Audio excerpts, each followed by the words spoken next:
And we're back.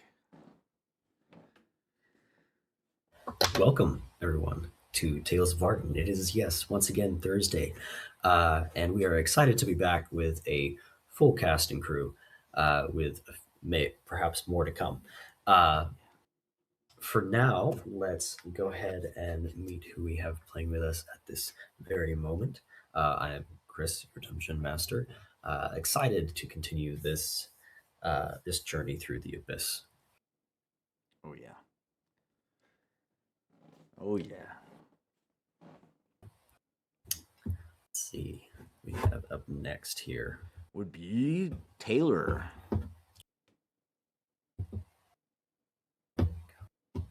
Oh, Taylor, you're muted on Discord. Sorry, I muted you because you were buzzing. Let me do that. There you go. Now we can. Now we can hear you. Okay, fabulous.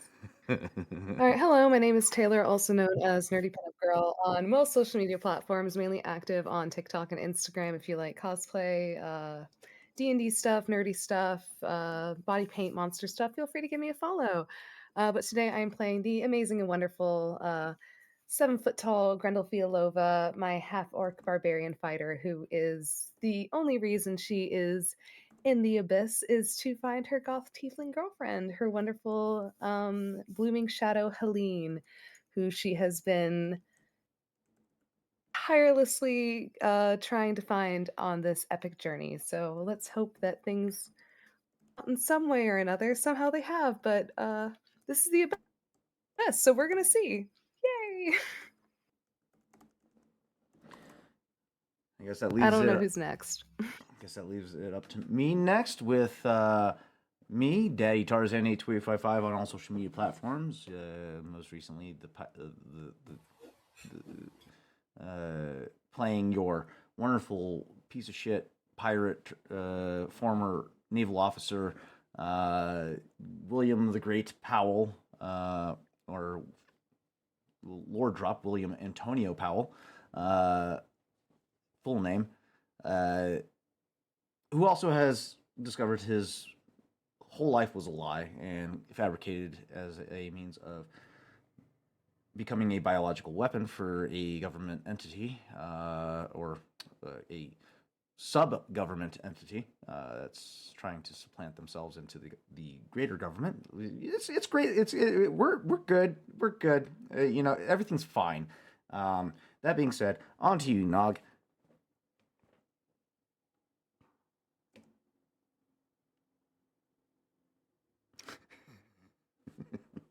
Nog, you still with us, buddy?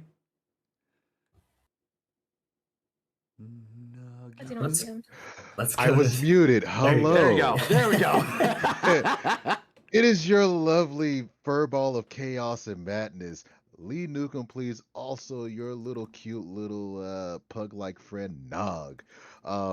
Bring in the wonderful things that be the chaos suit of myself, incarnated as a 2.5-foot goblin with beetle-like appearance. Hopefully we can see if he can get his hands on some more food or some firewater as we pass it on to who's next in the turn order. That would be Simite. Stymite. Hello, my name is Simite. I'm going to be playing Emrys for this and every future session. I'm in danger. Please help me. Yeah. And to round off the cast for now, Dia. Until Victor gets here. Oh, wait, no, he's Hey, here. Never mind. guys. I lied. I'm back. Welcome back, Dia. I am Dia, also known as DiaVel.cos on all social media. I was away overseas for the past month and I have left the party in the more than capable hands of Godi in the meanwhile. However, I'm taking back the parental role for now. I play a reincarnated human that is Xenia, a beloved Beastmaster Ranger, formerly a half-orc. No longer, but it's fine, he's not dead. So now he's here to make sure that no one else dies too. How delightful.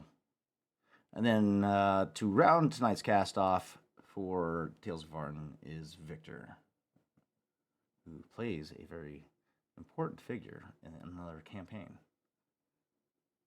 Hello, everybody. My name is Victor, also known as Victor the Story Weaver, and currently I am guest starring here as a character that nobody has ever known before, called Barrow, who is a wandering vagrant that seems to be in this vicinity where the party seems to be currently for some reason. For some reason. I guess that leaves it up to you there, Chris. Take it away, buddy. Absolutely. If you enjoy the shenanigans we get up to here on Thursdays, you will also enjoy them other times that we get up to them.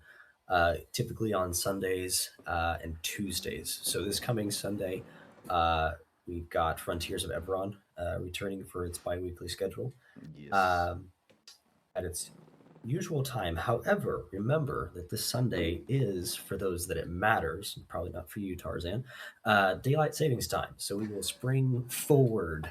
So just remember that there is a time difference coming up, and just be aware that our show times will probably adjust to that as well. Never factors into my mind. Never a factor to you ever. The rest of us have to suffer. But yeah. Star Wars, again, Edge of the Empire comes in on Tuesday with our lovely DM, Daddy Tarzan 82855, for some more of that campaign. And as well, I am very excited to announce this, and we will continue to announce until it is the day of March 26th, 2026. So this month. Lock it in. The 26th. Lock that date in, because Dimensional Dial of Dr. Diago is returning for another session. Again, March 26th. Yes, So- baby. 6 Remember p.m. that. Arizona Standard Time. Adjust for daylight savings time, obviously. But that being said, for Arizona, everybody else on the West Coast or East Coast is 2 hours ahead. Daylight savings time. We're moving forward or backwards in time? Forward. Forward. So So we lose an hour, yeah. we're going to be 3 hours ahead of 6 p.m. So 9 p.m. Eastern. Yeah, you guys suck. Which would be 8 p.m. Central Time for those Yeah. who are in my time zone. Yeah, it's rough living in states that have daylight savings time, huh? Yeah. It's rough out here, buddy. With that, I think we are ready to delve into tonight's story. It's going to be very exciting. I almost guarantee it. Oh boy, don't go anywhere.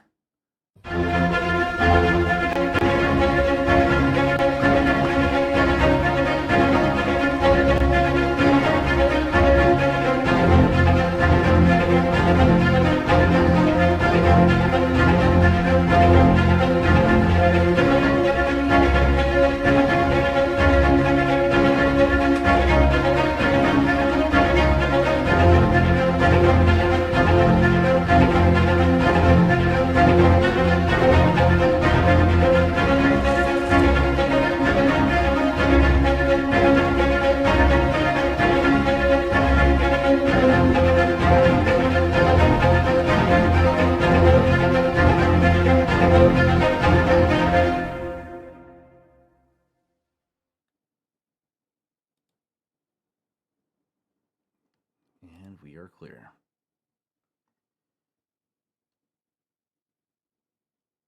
So, quick recap of last session. Our party was inflicted with a vine-like disease.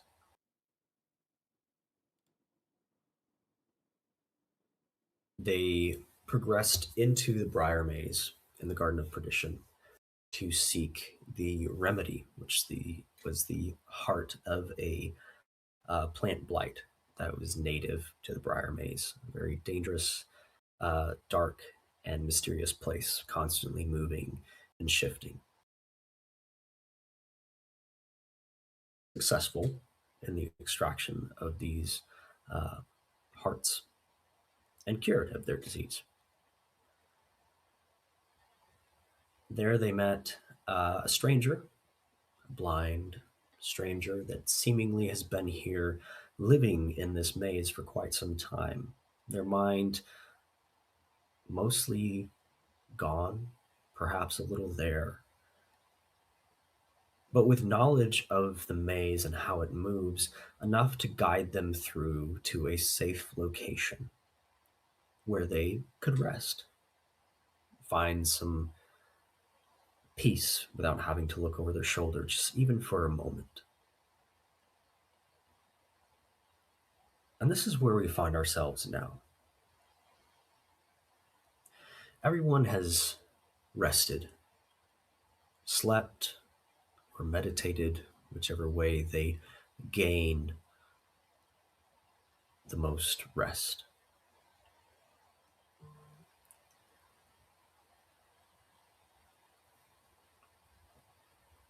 If everyone could roll me a wisdom saving throw. Oh, you son of a bitch! Right out the gate. It's fine. We're fine. Everything's fine. Even though she's Me included. I'm not exactly in the cave. No. Okay. You are already ahead of this. Nog has a 6, sadly. Okay. rolled a 2 and a 9 with advantage, so that's a 9 minus 2 for a Oh. 7. That is a 14 for Xenia. He actually rolled low, unfortunately. God. Oh, we're in trouble. That'll be a 23, Your Honor. Perfect.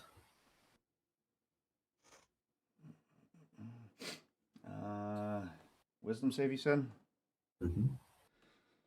I'm fucking scared. Shit.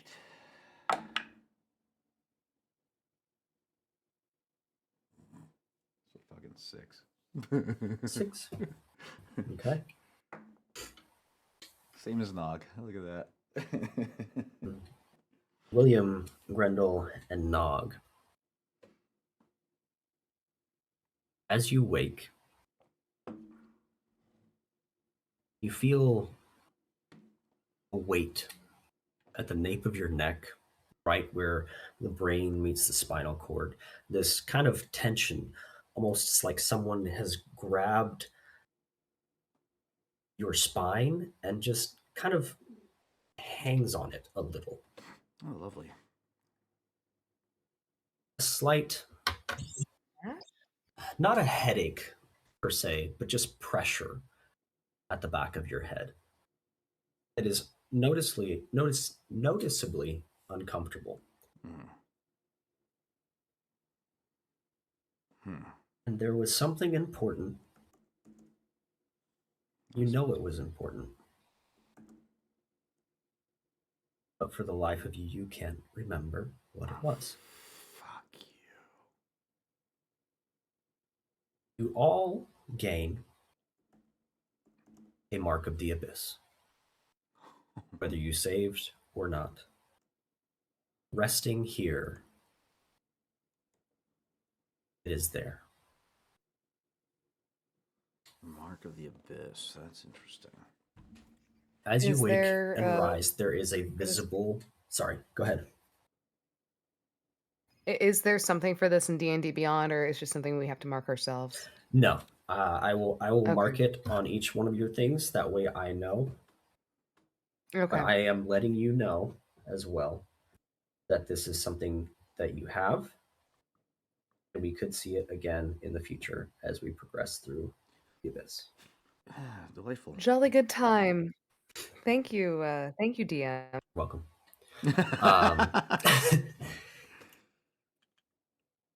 It shows up as a visible mark on your skin,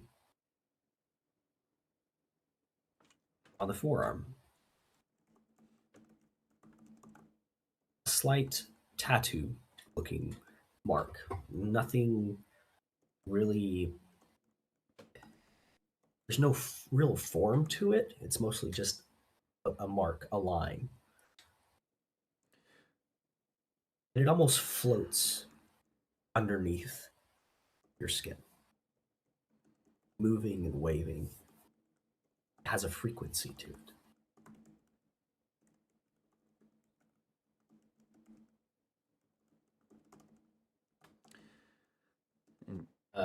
Nog, William, and Grendel, you have disadvantage on initiative rolls. Unless you have advantage on initiative rolls, then it levels out to just Flat roll. flat roll. Must be nice to be a barbarian right now. So from High five, here, Grendel. so from here on out for initiative, it's just going to be a flat roll. Yes. Interesting. Hey, honestly, that's the only effects we have currently. I'm okay with that. We're good. Yeah. Could be worse. Now, when you all Don't you went to say bed, that, Tarzan. when you all went to bed and got your rest, you went to bed with Godi in the room with you in this small cave-like protrusion of the abyss in this briar maze. Don't you take him away from me. When you wake, exactly where Godi laid down, Xenia sits up. Shit. I mean, Another thing you notice yay. But is that there is an empty space here. You see Nog, you see Xenia, you see Grendel. The stranger's still there. Emrys is not in the room. how delightful. Guess that one-on-one didn't really stick, huh? Motherfucker. I think William would probably be the first to take note of this. given his, well, I mean, aside from the blind monk that has supernatural fucking hearing, obviously. But for the party itself, William would probably be the first to realize this. Of course, you would think that. You sure? You want to bet? If you're awake, you just got here. Listen here, Xenia. All right, we all went to bed with Goaty, and you woke up in Goaty's place. But that being said, that does raise, given the previous night's conversation with Emrys, William's on high alert. Seeing that he's missing, he immediately goes into action. All right, all of you, wake up. We're missing Emrys. We need to track him down. What do you mean Emrys is gone? Emrys went to bed like the rest of us. And she kind of opens her eyes. You watch as each individual eyelid blinks a little bit. And the fuck is Emrys? First off, welcome back, Xenia. It's good to have you, son. Where the fuck is Goaty? Secondly, thirdly, Xenia. we don't have time. We need have to been find here the whole time. Emrys, did he not take watch at some point? He was supposed to take watch, yeah. Aye.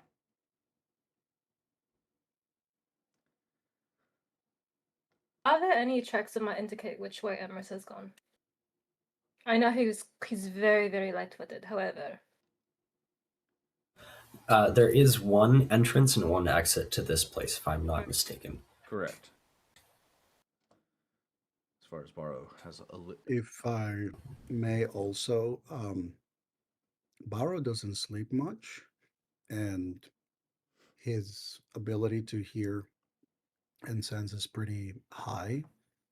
So I don't know if there would be any level of like, whenever Emrys left, if he was able to like trace sound-wise, just like I to a distance, believe I like rolled when a he. 31 and I was invisible for stealth. Well, invisible That is doesn't count correct. on my character. True, but I also have boots of elven kind. blind sense, baby.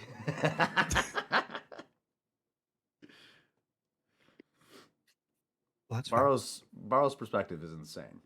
So Remind me 31 would be the check. DC. What Yeah, no, he Boots of didn't. elven He kind. did. makes up this maze? Boots of elven kind means I make no sound. when I Yeah, he doesn't hear him. The maze is comprised of mostly thorns, vines, and deciduous trees. Then you can't speak with plants. Ooh. Okay. And he goes up towards the entrance/exit and just says, excuse me, have you noticed someone passing through? Has anyone disturbed you recently?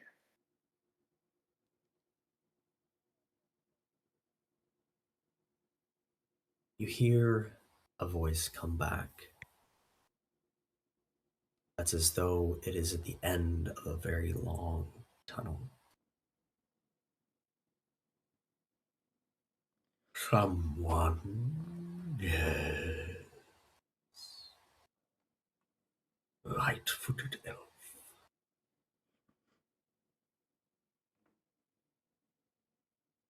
You should hurry. Which way are we hurrying to, if I might ask?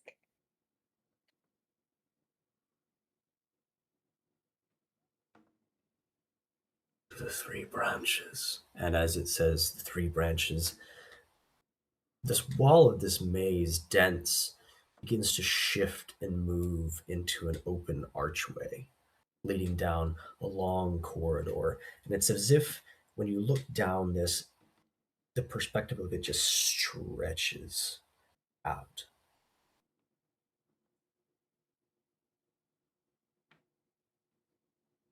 To the rest of the party, Xenia turns to them and say, so they know where Emrys has gone, and they say we should hurry. It does not sound like he is in a good spot.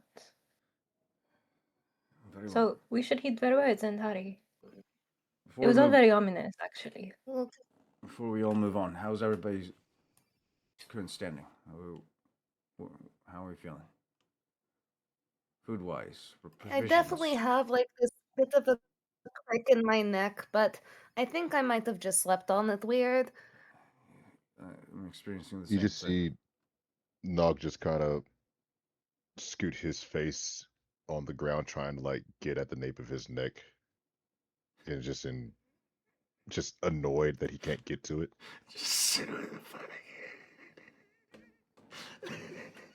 Just dragging his face across the Your boy is skull dragging on the ground. ground. Nog, as you're trying to get at this pressure that is at the back of your neck, either trying to get your neck to pop or some sort of relief to it, um, the last thing that you drank is what you forgot. You've forgotten all about fire, water, and the experience.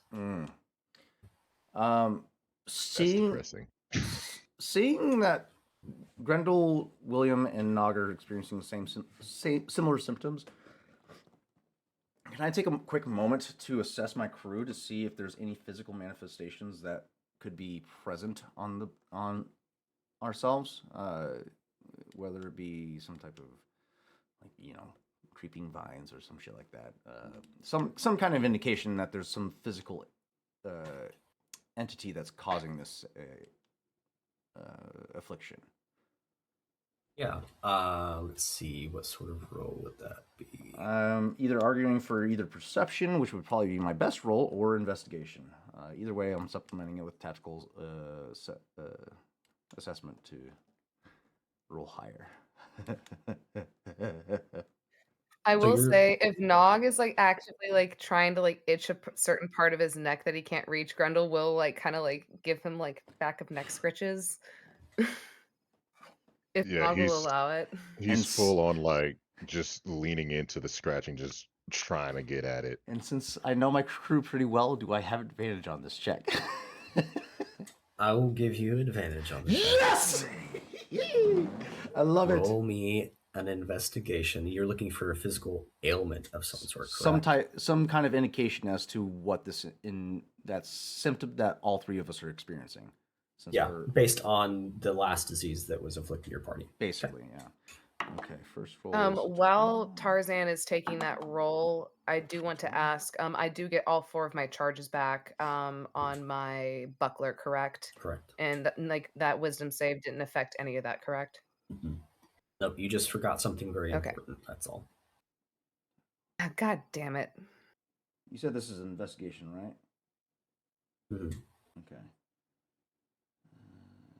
So this does still apply to the tactical assessment. I just need to know my dice, which is a D8. Okay. Fucking tits. Okay. 21. 12 plus 21. 8 plus 1. The only thing that you notice is a mark on each person of your crew. Okay. The same one that you bear on your arm. Mark on the arm. Can you describe the mark once more? It's a simple tattooed line, nothing more. It seems to float under the skin. Okay. And has a very mild movement to it. But nothing like the creeping vine or anything like that. Okay. He's going to notate it and sketch it into his journal just to keep track of any variances going forward. And yeah, with Xenia's lead the crew out, making sure the creepy blind one is keeping close by. Which creepy blind one? There's 2. Well, you're crazy blind, and then there's creepy blind.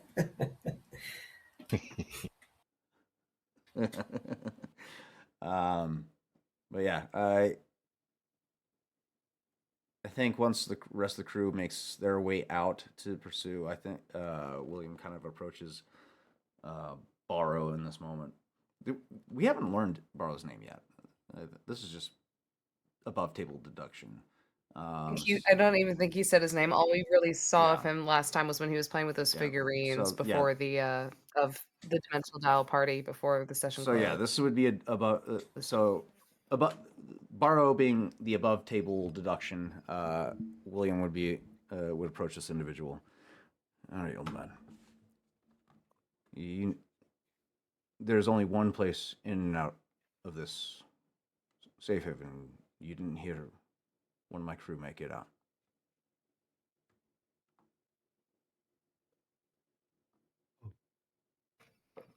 I'm sorry. I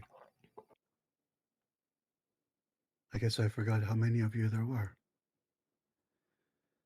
I don't remember hearing anything.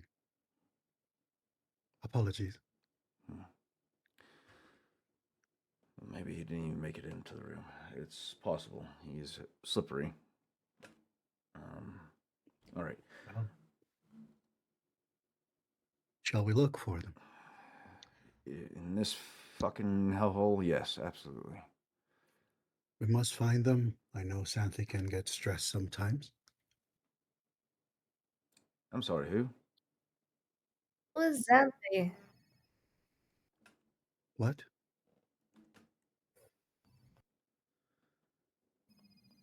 I'm not sure.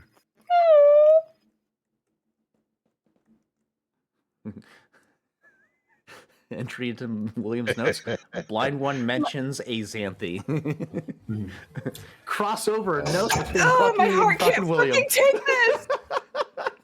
Chris, for your essay, while Nog is like still Skull Dragon and trying to brush up against things, he will do his blood right, so that way I can I not be weak this game. So I took 3 damage for activating my blood right. Oh. Interesting. Very good. Knowing Xenia being the most perceptive one out of the entire group, he'll give a quick shout out. Xenia, are you able to take to the sky and track it? Utilize the air for We know recon. which way he went. And Xenia will gesture towards the path. The maze literally opened up for them. Aye. As It sounded like the information was coming up far away, so he might be some distance now. as you go to gesture to the open archway in the wall, it's moved from where it was just over to the left about 5 to 10 feet. As you step out from this room, you all remember what it looked like when you came into this place. Everything looks completely different. William, you are an expert at assessing a battlefield and memorizing things instantly, key markers and factors in front of you to make sure you know which way to go and when, sailing in the right direction. All of these things, you took in key markers as you came in here, and they are all not there when you come out. Ooh, that makes Navigating William this nervous. place is very difficult. It makes William very fucking nervous. And Xenia, as I said, where it was, it has already moved just in a few moments, 10 feet to the left. This place constantly moves and shifts. That being said, Let us follow before. yes. One thing about this place is it's constantly on the move. So, one thing we haven't been able to assess is whether or not it remains the same perspective from above. So, if you can get an aerial perspective, that would be a huge boon to the rest of us. Nog will ask, can he, Captain Will, Nog go with Xenia as he's like brushing his back on your kneecap, trying to get at that painful itch. Nog can get better sense from Sky, maybe, but don't know if concentrate. Big word for Nog. Don't know if smell good from Sky. If you won't be a distraction for Xenia's recon, then yeah, that would be a good combination. Nog like Zinnia more than most. Smell good, smell better like earth, and he's just gonna like try to use one of your weapons to like get at the back of his neck to get that itch so It's good. probably one of his sabers that are sheathed at his sides, because he doesn't have any scabbards. It's just metal rings that he holsters his sabers at. So yeah. Oh, this feels good. He just looks at you fucking weirdly, like, could you not use me as a scratching post, mate? Okay, then Zinnia where? Xenia's And right he's in gonna front try of you. to sniff I around. am. Well, I'm sniff here, him out. Nog, and yeah, Nog will be able to smell Xenia, and Xenia will actually approach and extend an arm towards him, saying, "Nog, come here. You can fly with me." And he will summon his Kipin Dozer. Don't tell If others, Nog but deigns to grasp his arm, he will help Nog oh yeah, feel no, where Nog is full on the like knot is. bear hugging either arm, leg, or back. Full on like Yep, first time absolutely. motorcycle ride. Homeboy's not letting go. Completely nonplussed. Completely nonplussed. Xenia just sees you as an extension of literally any other creature. I love it. Don't tell others, but Nog like you better. You die last to Nog. Nog gets head scratches. Somebody feed him before he gets ornery. And William will Okay. toss one of his You ration are packs that he has. attempting to take to the sky, correct? Yes.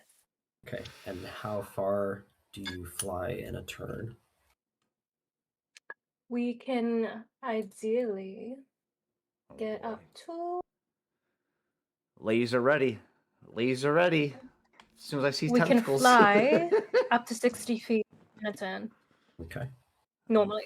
Fuck. As soon as I see tentacles, I'm blasting. This place is dense. The canopy, you cannot see the sky. Oh, shit. Okay. As you go up, the branches are permeable for the first few feet. But as you go up taller, higher into it, it begins to become more dense and constrict. As you lift into the sky,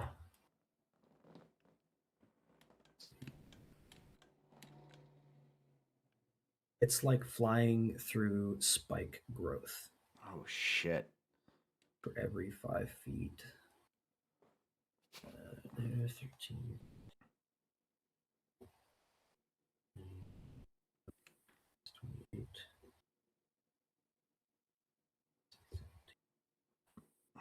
So 57 points of slashing damage. I will cut it in half because you would not continue to fly in it as soon as those things would come forth. So 57 and a half would be 20. I think William would also probably start 20 shooting once he sees 3? Xenia 22. taking damage. Let's say 22. To try and lessen the blow. Fuck, that's crazy. Okay, so we can't get aerial. Would you say Dozer or Xenia takes most of the damage? I would say Durza because of their wings getting kind of Yeah. shredded and like kind of ink and smoke flying off of it. So Yeah, I'll say they take Durza that takes damage. 22 and the riders would take 11. Okay, sweet. That makes perfect sense. They can take it. To be that guy, but it would be 28 if it's 57. 57. Thank you. I'm terrible at math. So 28 and 14. My Make it. apologies.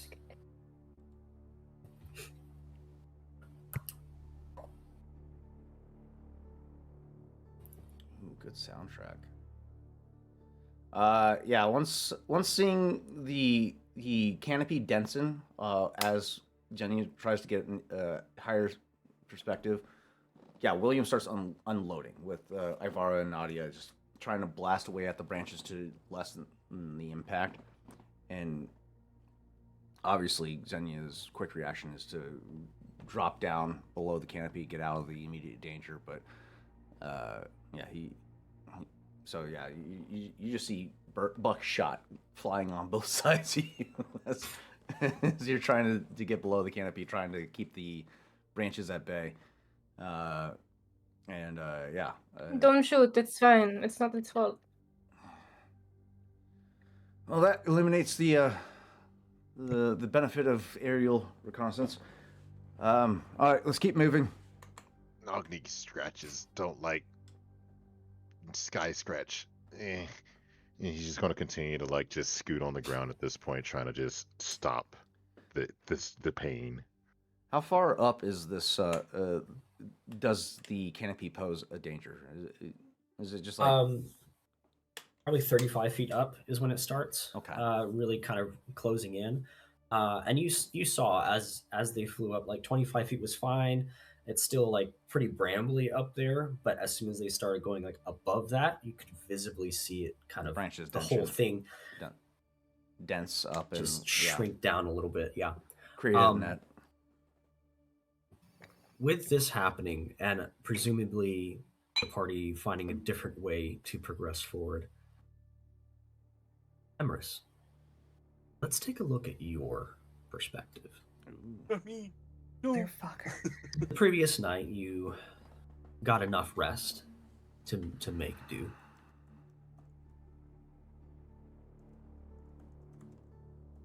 And decided to sneak off into the Bramble Maze. Take us through what that looked like and where you find yourself now.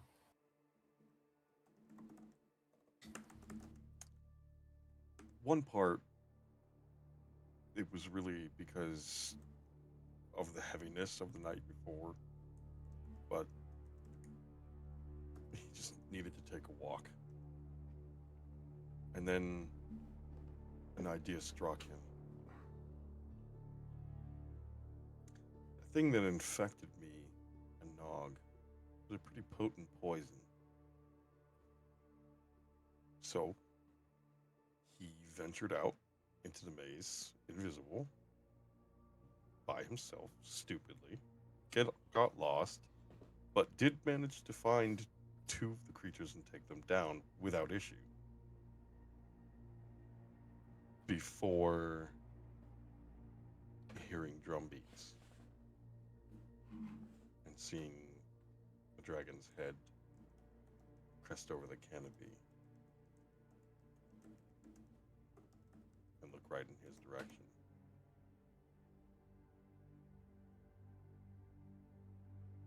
Oh, you muted.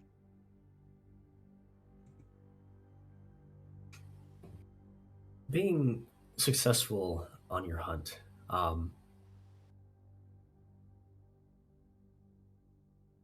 and making your way through this place fairly instinctively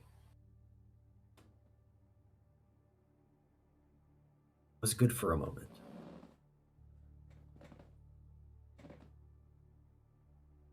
I need you to roll some initiative, please. And I need you to roll a dex save. Hope you as can't have well. nice things.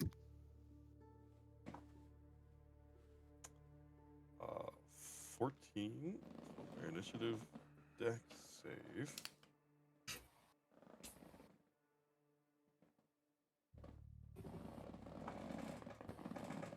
Uh, 26. 26. Wish I had evasion, but I do not.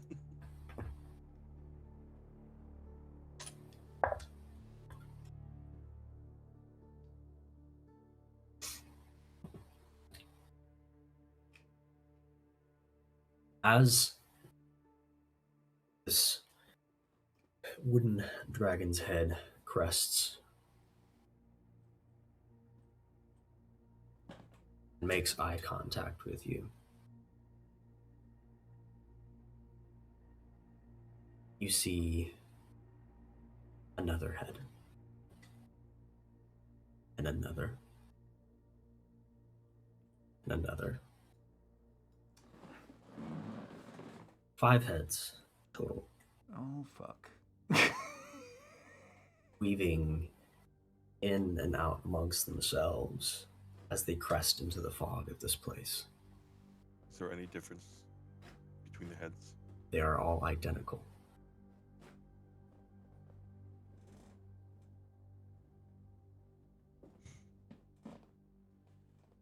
A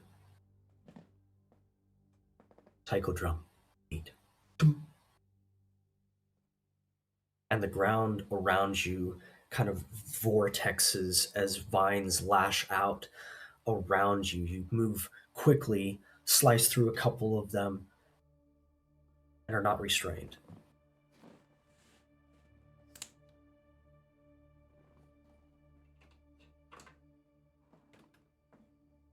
You hear a voice. Again, as if on the other side of a very long tunnel, echoing out of an open mouth of one of these dragons. As it pries its mouth open, bark splits and cracks. Mother would not like that you're here. Mother would want you gone.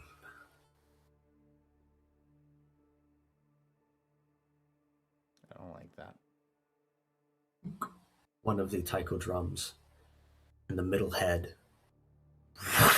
lightning fast, weaves through the branches, splitting trees, and goes for a bite attack.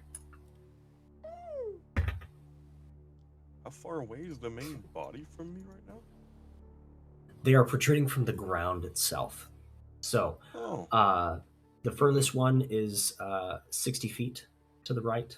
The closest one that is striking is 40 feet directly in front. Let's see, flash attack.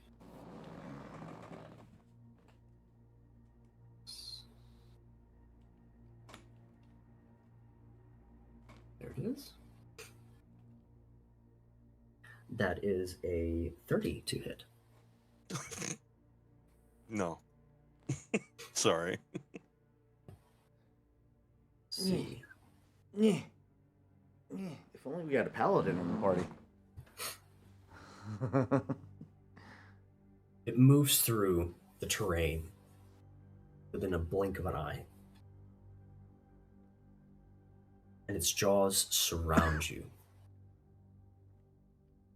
As you're looking at it up close, this looks exactly like the trees around you, save for the glowing eye that is now right next to your head, right next to your face, as these needle-like protrusions, it crushes onto your torso, but then these spine-like protrusions inject themselves into you. I don't like that. Take 15 points of bludgeoning damage, What if I didn't? and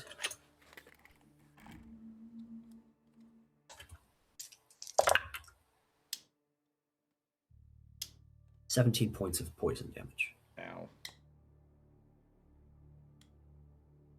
And you are restrained and lifted 25 feet up into the canopy.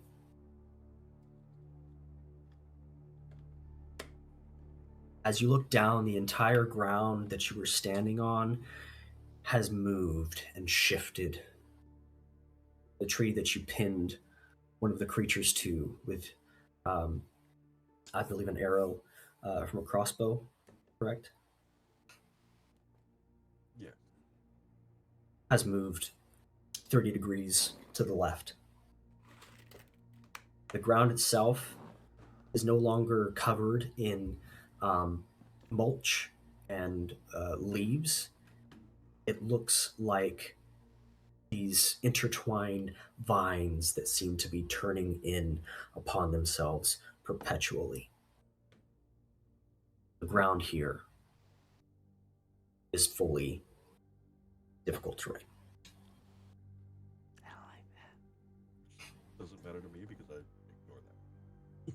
It Sure. is, however, your turn. bitch has fucking ranger class. And if I may, before you take your turn, Legendary action. another one comes along and we're soon have no.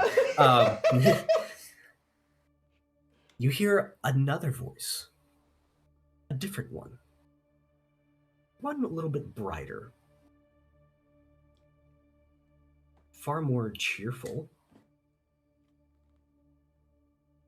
Do you have any weapons out currently? Nope. Nope. Okay. I think it's snatched me without me being able to do anything yet. Excuse me. Yes, hello. Looks like you need some help. I fucking love this voice already. Oh shit! Who the fuck are you? Made for Pennsylvania because it sounded like Transylvania. We've been traveling together for quite some time, but I think now's a good time to, as any, of course, to I say pop in. Do you trust me? Oh, I don't even know who the fuck you are. It is I, Weave Eater. Yes. Oh shit! Your sword's talking to you, dude! It talks! It talks! Weave Eater has now awakened. You have Shit. I can't plus lose 3 to Pennsylvania because it sounded your- like Transylvania. your attack. That's so fucking awesome. I say, old chap, you might want to look out as the other heads begin to kind of move and twirl. I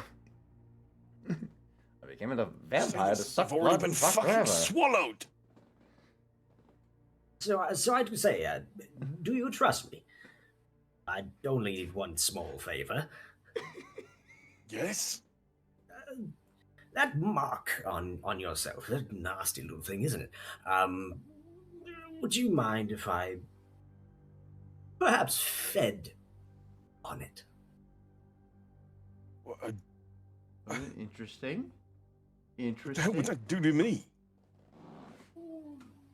Oh, it would very much benefit you, old chap.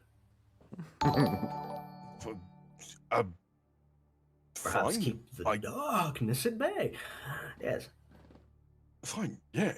Go Ah. ahead. Excellent. Yes.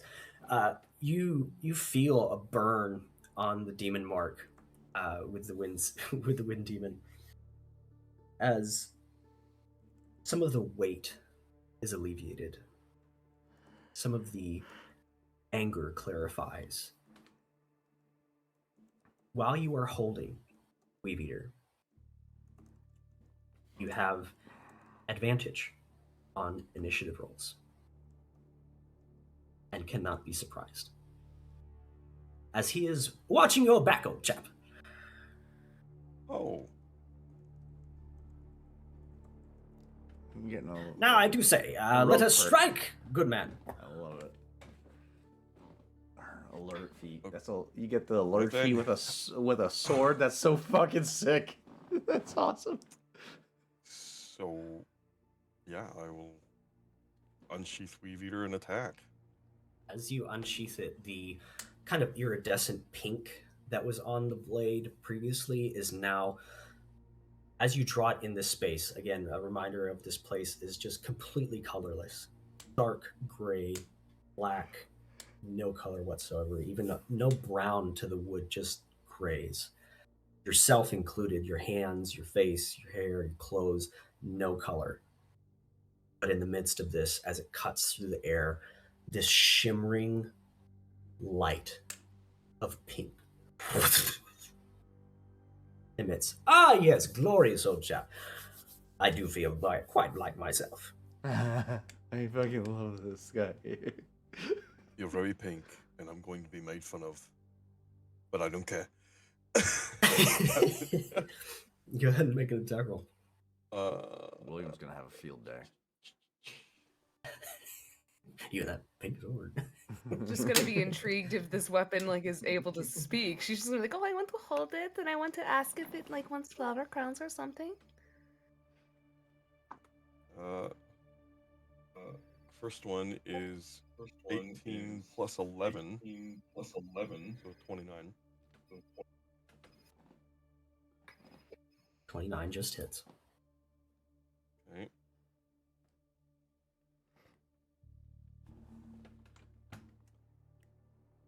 It's 15 piercing damage. And 3d8 for the psychic damage, as it is now awakened. 8. 16. 16, perfect. And it needs to make a saving throw. Okay, wisdom what save. kind? Wisdom save. Perfect. The plus 8. Say 19. 11 plus 8. 19 does save. Damn. Just barely.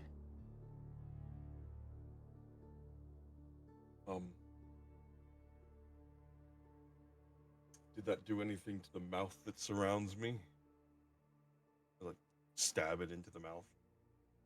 As you stab it into the mouth, it seems fairly resistant to the tip of the sword. Sneak attack damage? You don't have any friendlies near you. It wasn't. I mean, right. It wasn't. Unless you're a swashbuckler. No, it wouldn't. Okay.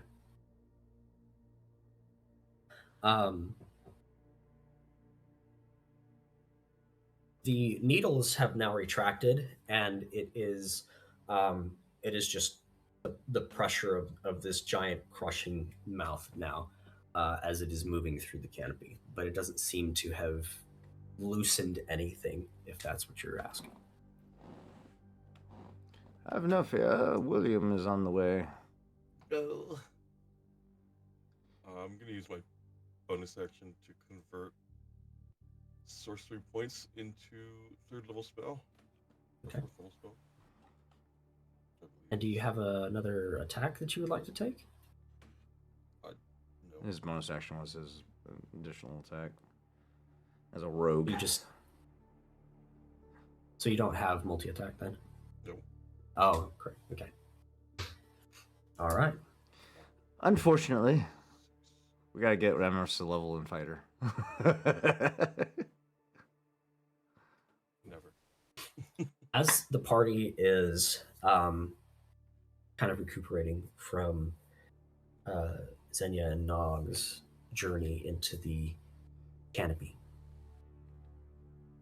you all hear in the distance the various taiko drum beats before Emrys has been found into this in this situation. Yeah. You hear them off in the distance, giving you a decent direction of where to go as the ground beneath you shifts and rumbles. Just as before, as you were making your way quietly and sneakily through the maze to safety, so now too does the terrain shift and move and rumble. Gotcha. With each drumbeat. Great. How does the distance? And she's just like, it sounds like there's a party going on. Does the distance remain the same, or does it sound like it gets further away from us? You hear one very far away. I'm more so referring to the distance of Emrys in the clashing. The fight. Does the fight sound like it's getting further from us? Or does it remain the same distance? No, it remains the same. As far as that sound, it remains the same. Okay. You hear 3 different tones of the drum, one closer to you, one further away, and one even further away. Yeah, the sound of conflict would attract William's attention first and foremost. The drums definitely take noteworthy for sure, and he'll notate that mentally.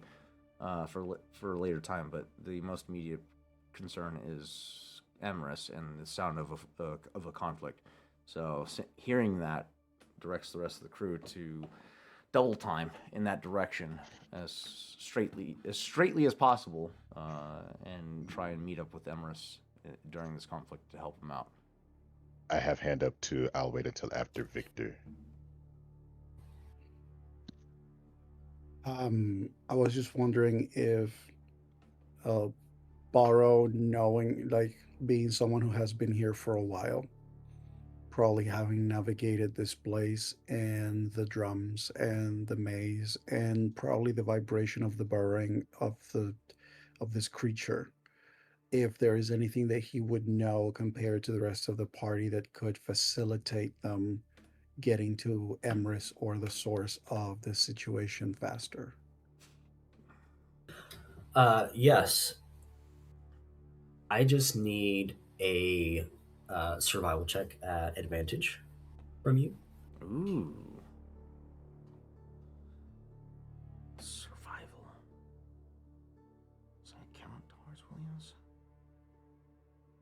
abilities? Grendel definitely would be following, just like following William, like because as far as she knows, she's hearing like this beat, and she thinks there's a party going on somewhere in the abyss, and she really Yeah. doesn't know better. But I will say also, she probably would also just be keeping an eye on Borrow. Like it is very obvious that Borrow is blind, correct? Yeah. Not just He doesn't move that. like it. No. When no, but as per reminder of when you guys met him, and I believe William paying close attention, some of the blight that Borrow has on his skin is actually like all Creepy. the way up to Affecting one his side of ears.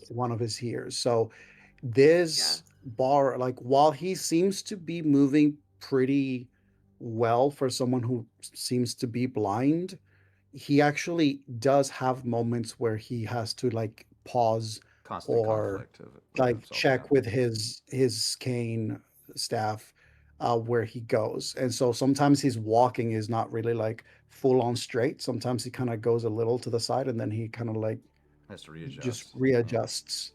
But he doesn't seem to it's clearly not something that's new. This is something that he's at this point adapted to, accustomed to. So yeah. Also for the I'll survival say check, Grendel probably would just be trying to kind of like help guide Borrow in a way. Like whether it's just like her heavy footsteps alone would allow for him to like make it easier for him to feel the vibrations in the earth, or He already has advantage she also probably. Yes, obviously, but Grendel doesn't fucking know that. As far as Grendel knows, he's just blind and he's half deaf in an ear. Um, like Grendel probably would just she would at least be checking on Borrow, just or like the blind crazy man in the abyss, to make sure that he's not wandering off, because she's just like, we've already lost one member of the party. Let's try not to make it two. yeah, you never see him wandering to a point that feels like he's going away Okay. from you guys. At best, you will see him maybe like having a pause at some point and then changing direction, like, oh no, wait, it's this way. Or taking a pause to be like, there's a moment of like little stumble and then pause and then resume. Survival check was 24. Waste.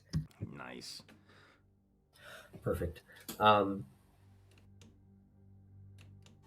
Initially, the path before you that has opened up for Xenia after talking to the plants is the most expeditious way to go.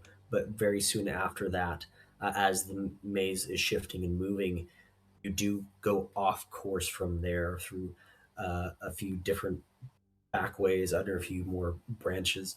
Um, you have a stick or a cane of some sort. Okay. Um, every once in a while, like pressing down vines as they're like rising up, or saving one of the people following you from getting snapped at by a lashing vine. You kind of catch it and toss it back, moving them expeditiously through and closer to the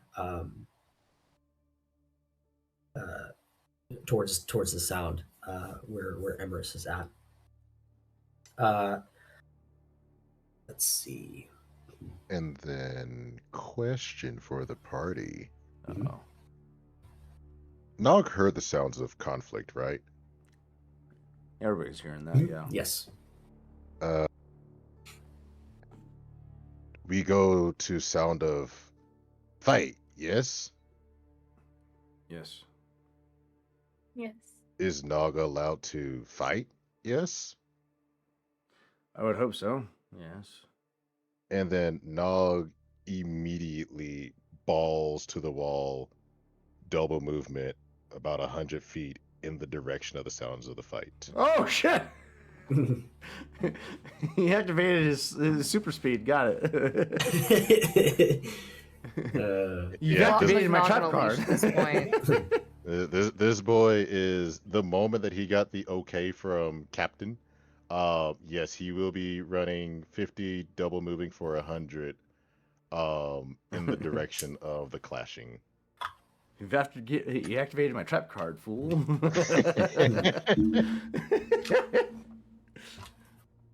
So, Emerus, the party is getting closer. Yeah. With this thing having you in its mouth, it's going to move down towards the ground, towards these vines that seem to be perpetually rotating in on themselves, like a meat grinder, if you will. And these spikes begin to protrude, long razor blade like things. As it moves, it twists through the ground and just rotates itself, as you and it will take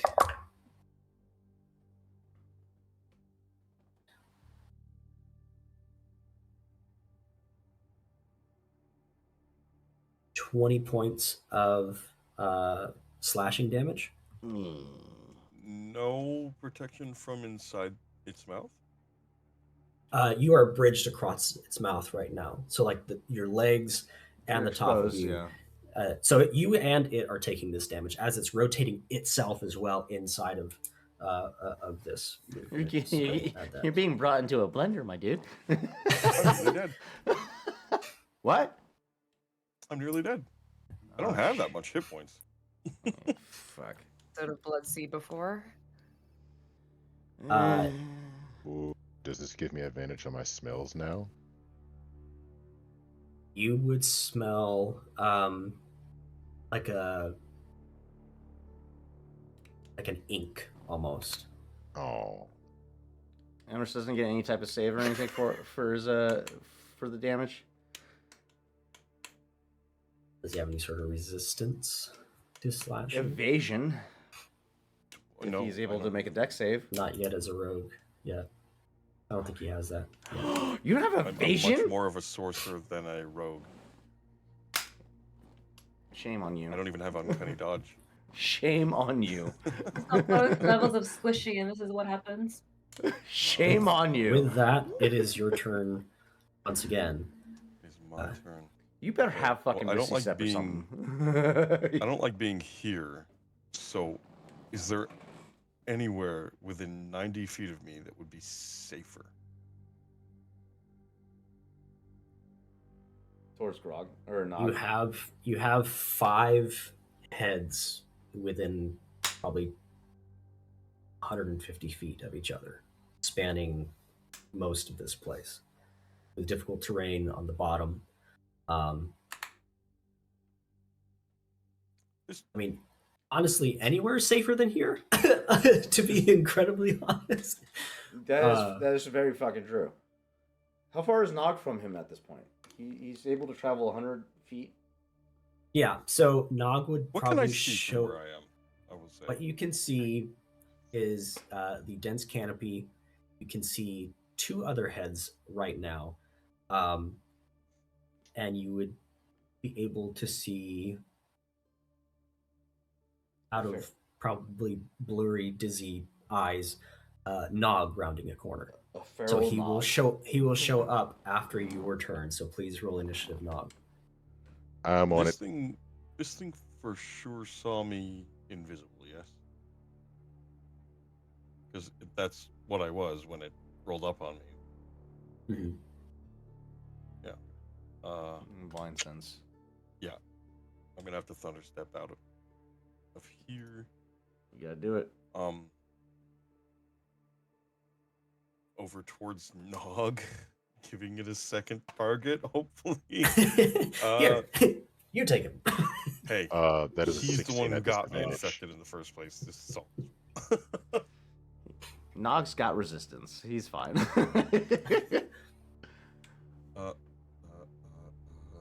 feel like Nog would just find it more fun. Very much cat energy. 10 Big cat thunder energy. step damage. He needs to make a con saving throw. Constitution saving throw. Is a 13. 5 plus 13, that is an 18. Just barely saves. So he does take. Is it half? Half as much damage on a successful one. It can be heard up to 300 feet away. And it was how much?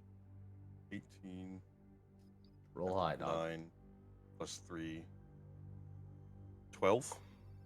12 points. thunder damage. Okay.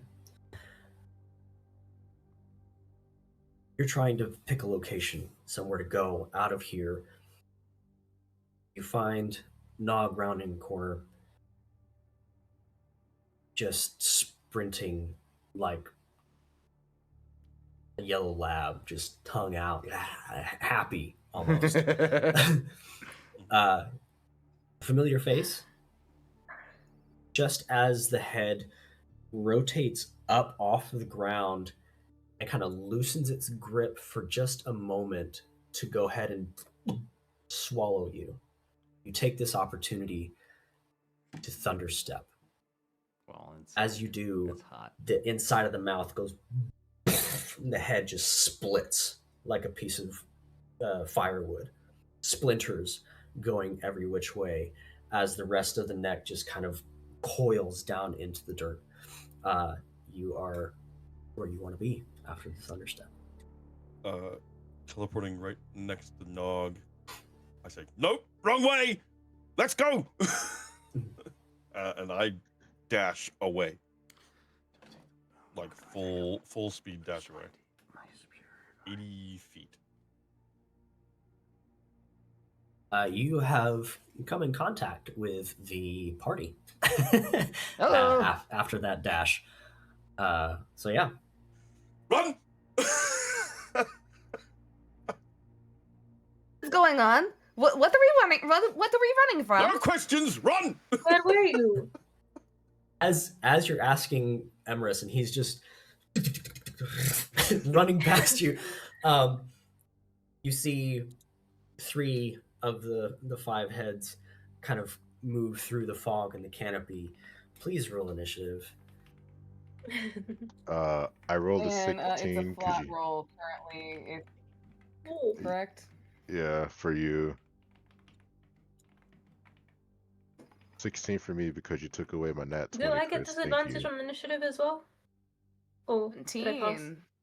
Flat. No, you passed. So Oh, sweet. if you have advantage on initiative, then So everybody else is rolling initiative at this point? everyone, yes, please. Okay, gotcha. So I have disadvantage. That's wonderful. Oh, 19 flat for That was a Grendel without 22. advantage. First off, fuck you, Abyss, for giving me a disadvantage. Oh, that's fucking dope. Okay, I'll take that. For disadvantage, that's a 13 plus what? 5? 18 for William. 16 for Borrow. Hey, I beat you. You blind ass bitch. So you and Grendel are tied, and you have 22. Xenia, correct?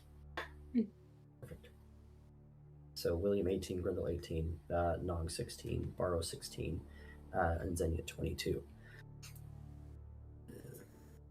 And it would mean William would go first because his dex I already know is higher than mine. So,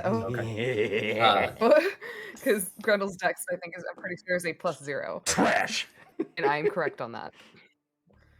She has a 10 in dex for a fucking barbarian. That's atrocious, but Denya,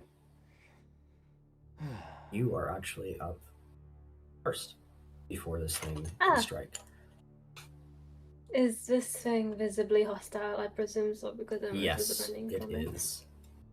Okay, he is going to use his Fey Hunter bow and try to shoot it as his Fey- action. Fey Hunter bow. Okay. Does a 19 hit? 19 does not hit. 19 does not hit! It's okay, because as a bonus action, he's going to use Lightning Arrow, where that bolt, albeit it misses, still transforms into a bolt of lightning. Dex it. The target takes 48 lightning damage on a hit or half as much damage on a miss. Each creature within 10 feet of a target then makes a dexterity saving throw, taking 2d8 lightning damage on a failed save, or half as much. I will still do damage with the spell. Dope. That's so sick. Half of 18 points of lightning damage. So. Okay. 9? Perfect. Yeah? Yeah. 9 points of lightning damage. I did something. And as an extra attack, I am going to have. There's a multi attack. Let's see if he hits anything. I cannot recall what is his plus to attack. Please hold. I cannot see what his plus to attack is. Hello. Oh, I see. Okay. Multi attack. The Kipian makes 2 attacks, one with its antlers and twice with its talons. It is a +6. Does a dirty 20 hit for his antlers? It's not. It does not. A 20? A dirty 20 does not hit. What about? Oh no, that's so definitely not trouble. gonna hit. A 7 will not hit for sure. So much trouble. Definitely none of those attacks hit. It's almost going to be a defensive maneuver for Durza to try to follow up on an attack where Zenya's bow had Zenya's arrow had attempted to strike. Almost to, in a way, dazzle it if it misses, just sort of catches attention. To which Zenya then says, "This thing is very difficult to hit." I mean, I did say run.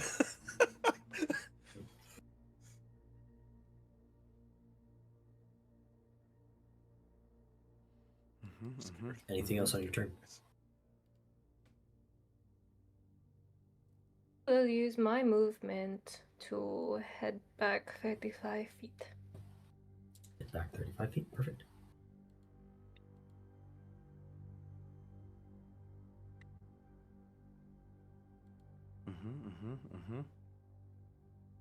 At the beginning of its turn,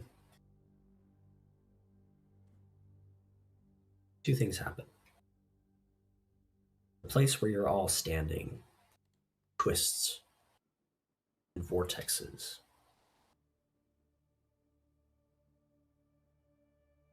And 40 feet radius around you is difficult terrain.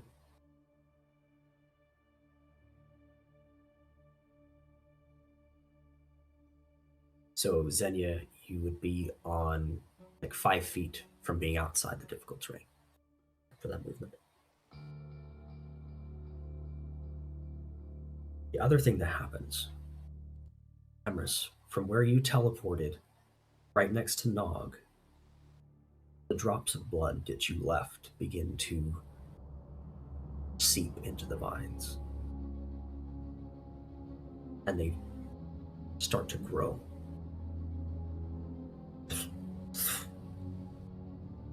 And let's see, D4.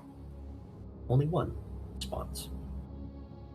But a blight, like you fought before, grows from your blood.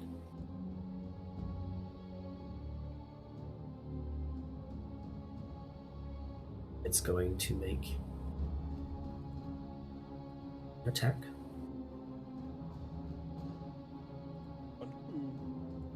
Let's see. Where is that? Where is that?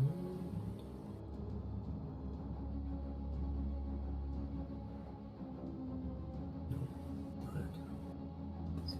Sorry. Emrys, what's her DC? 18. You'll be outside of this, Xenia. And Emrys, I believe you will also be outside of this as you decided to get as far away from this thing as possible. But I need everyone else to make me a dexterity saving throw, DC 18. Oh boy. 18. Jesus. For everybody? For I everyone have. except Emrys and Xenia. I made an 18 And on dexterity. do I still get advantage on my dex saves due to danger sense? Yes. I literally just met it. Because I know I had. Rolled an 18 plus 7 for 25. 17 for me. For that. 17 for Grendel. Yeah. So I believe that means she fails. So I believe everyone saved except for Grendel. You What? all take 18 piercing damage Ow. as a writhing cage of briars begins to just shoot up from the ground. The ground sinks ever so slightly towards the middle. And Grendel, you are restrained. Your foot is pulled into these writhing vines as two lashes, one comes over each shoulder, pinning you in place in this spot here. Grendel is immediately, she's trying to pull away from these vines. She's like, I don't like this, bad touch, and she is like actively trying to rip these vines off as best that she can. I think William's just kind of blasting the vines at his feet, and seeing Grendel being restrained by these things is going to. I'm assuming William's next in initiative. Yes, it is your turn. Go ahead. He's going to use his action to start blasting away at the vines that have gripped onto Grendel. Okay. Basically using my bait and switch, utilizing his boomsticks to generate the most noise to create the most threat possible to these things. So he's bait and switching with Grendel to make him the primary target of these vines. So attack is +9.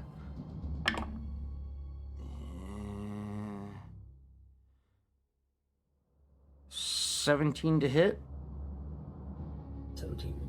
to the vines. To the vines? Yeah. Yeah. Okay. Let's see, let me look that up here. Yeah, so 17. Okay. Bait and switch gives me or the person of my choice a benefit of a AC boost with a D8. Since I'm making myself the target, I'm going to boost my AC with a D8. It's a +7. So my AC is boosted until the start of my next turn from 18 to a +7, which makes that a 25 AC. God damn, that's hot. I'll take it. And then if I hit, that's 2d8 +7. It's 5 + 4. 9 piercing on that first shot. And then following up with the extra attack free her other leg. That's a 14 plus 9, so 23 to hit. And then, oh shit, I forgot. Oh, wait, no, I already rolled the extra d8 for my AC. That's 6 plus 4, so 10 damage on that second shot. And then I'm basically just creating as much noise to make myself the bigger target. To keep Grendel's maneuverability available to her. Perfect. While she's free, I'm still continuing my exfil. I just basically shot her legs free, and then I'm making my way out. But I'm gonna stop short of their range.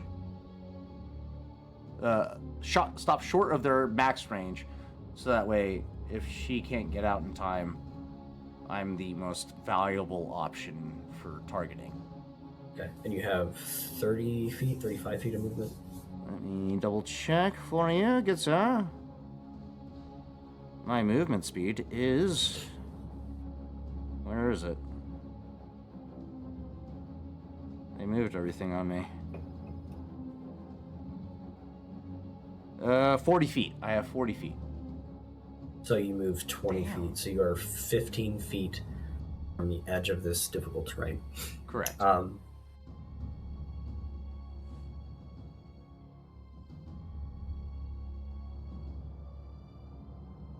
As you fire and shoot these vines, you see one of the dragon's heads around one of the trees coming through the fog, its jaw just open, not preparing to bite or attack, but you hear the same voice that Emerus heard coming through.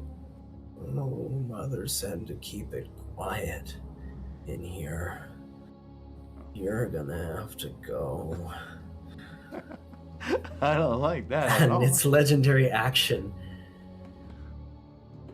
from beneath, where it has sunken in this radius, one of the maws comes up Underneath me? Oh, fuck. to clamp around you, William. So here it is. That is a 24. Misses, baby! Let's go! I'm so glad I beat my AC. You ride this thing's mouth, kind of boot, one on its chin, one on its nose, as it rises up. Just and that is its legendary action. Grendel, it is your turn. I'm so glad I beat my AC. I needed that. All right. So first buff and somebody else and get foremost, over it. Missed by Master DM, one. is Grendel still restrained? You would have advantage on escaping, but yes, you are still restrained. Okay. Didn't So Tarzan switch? Yes, bait and switch. I You am the bait and target. switched? Yeah, So yeah, you yeah. did release them. Yes, so you are no longer restrained. Thank you. Oh, so I am no longer restrained. All right. So yeah, you're able to move freely. However, we are in difficult terrain, so That's keep that half in move mind. unless you have something for that, yes. So I think even though she is no longer restrained, her fight and flight is going to kick in. And again, she doesn't quite understand whoosh magic. I think she is this just based off of instinct. I'm going to go ahead and use 2 charges of my Amber Shield Buckler, or my Amber Sharp Buckler, and I'm going to pretty much you shine a bright light of a 20-foot cone and a dim light for another 20 feet for a minute. When the ability is activated, allies within 15 feet of me gain Bless while inside the aura. They also heal 10 HP on the round that it is activated, and 5 HP the following round if they stay within the aura space. Fiends and undead within the aura entering the aura must make a Constitution saving throw of a DC of 16 or be blinded. Oh fuck. Oh, God. Oh, I forgot! William's a fiend! I'm undead, not a fiend, but fuck. No, undead. I have a strong con. Why the I have a fuck strong do you have con. to be It's fine. dead? I have a strong con. It's fine. Honestly, that I'm sorry. This is just No, Grendel's reaction. it's perfectly fine. William has a strong con. It's worth it. Magic is based strictly on her it's emotions. worth it. Girl, be spooked right now. It's worth it. Yeah, William has a strong con, and I still have my fucking indomitable if it God fails. Damn it. God damn it. What's the DC? The DC is 16. Okay. It's not terrible. So Okay. Yeah. get your shit together, dude. No need for indomitable. I rolled a but you- 19.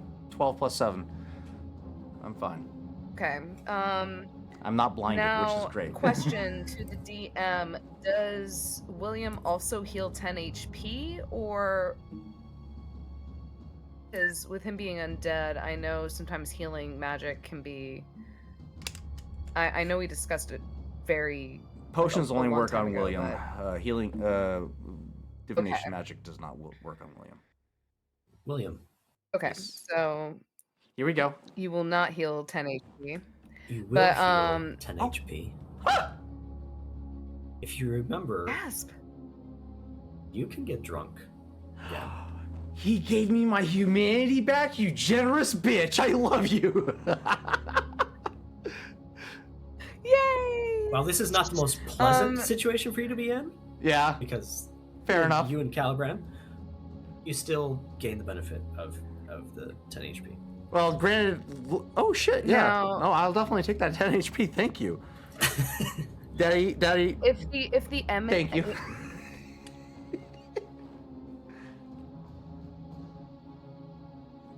I probably was not ready. So, enemies entering or ending their turn within 20 feet of this bright light to take 1d6 of radiant damage. Also, is this thing a fiend or undead, and will it be rolling to be blinded? I believe Abyss is considered a Does- fiend, right? Need to roll Mm-mm. to be blinded. See a 16. And that 20. Oh yeah, I guess Nat 20 both shit. fiends and demons are. Kidding me? Ah, okay.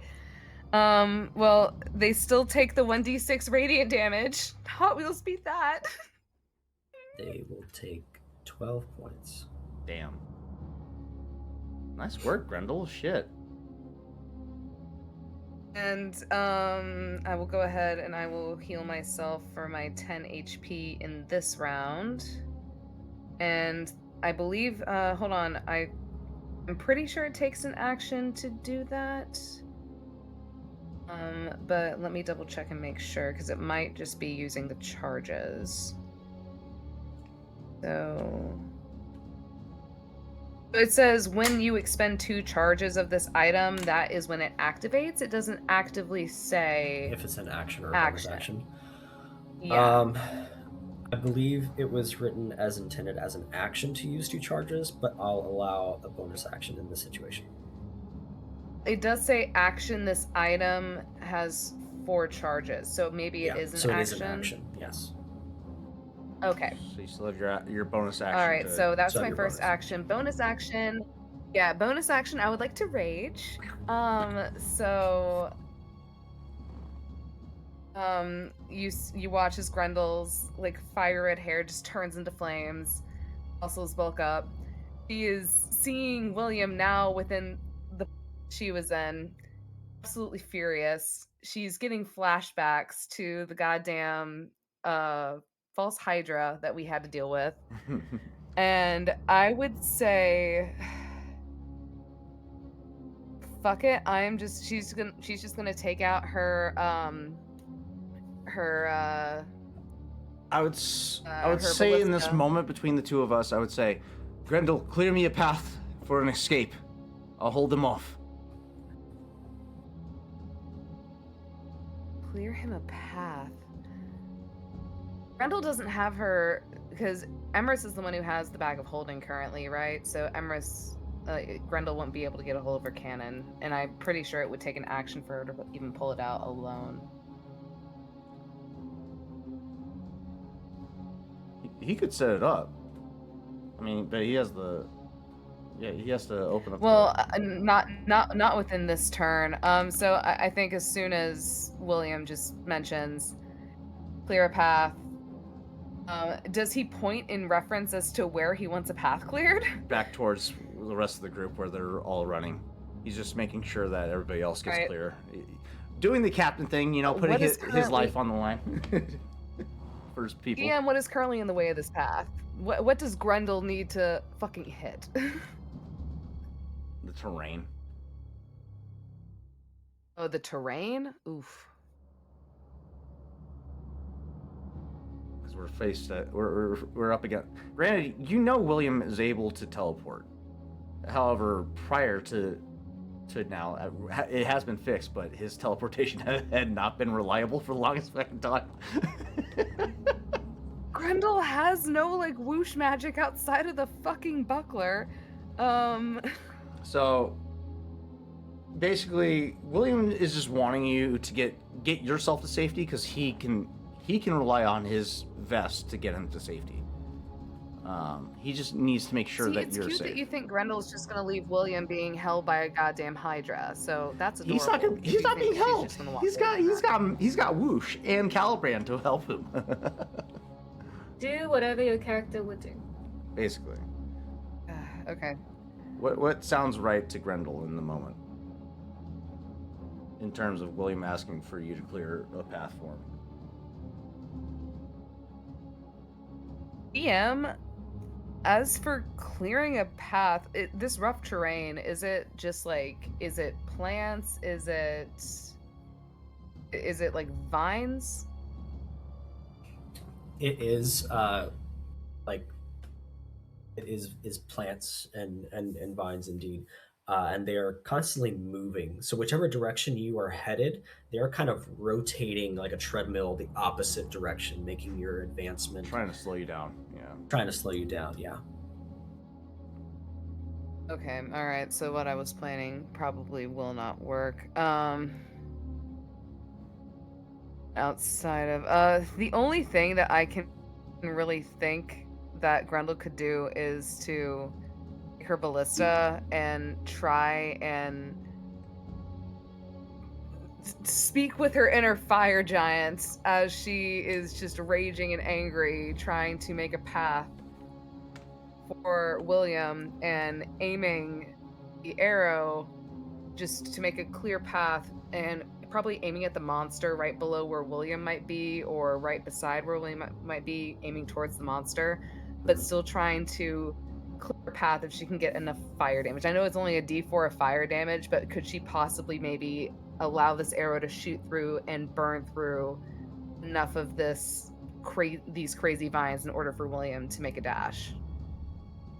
Yeah, if you That would makes like sense. if you'd like to do that, go ahead and roll the hit and see what happens.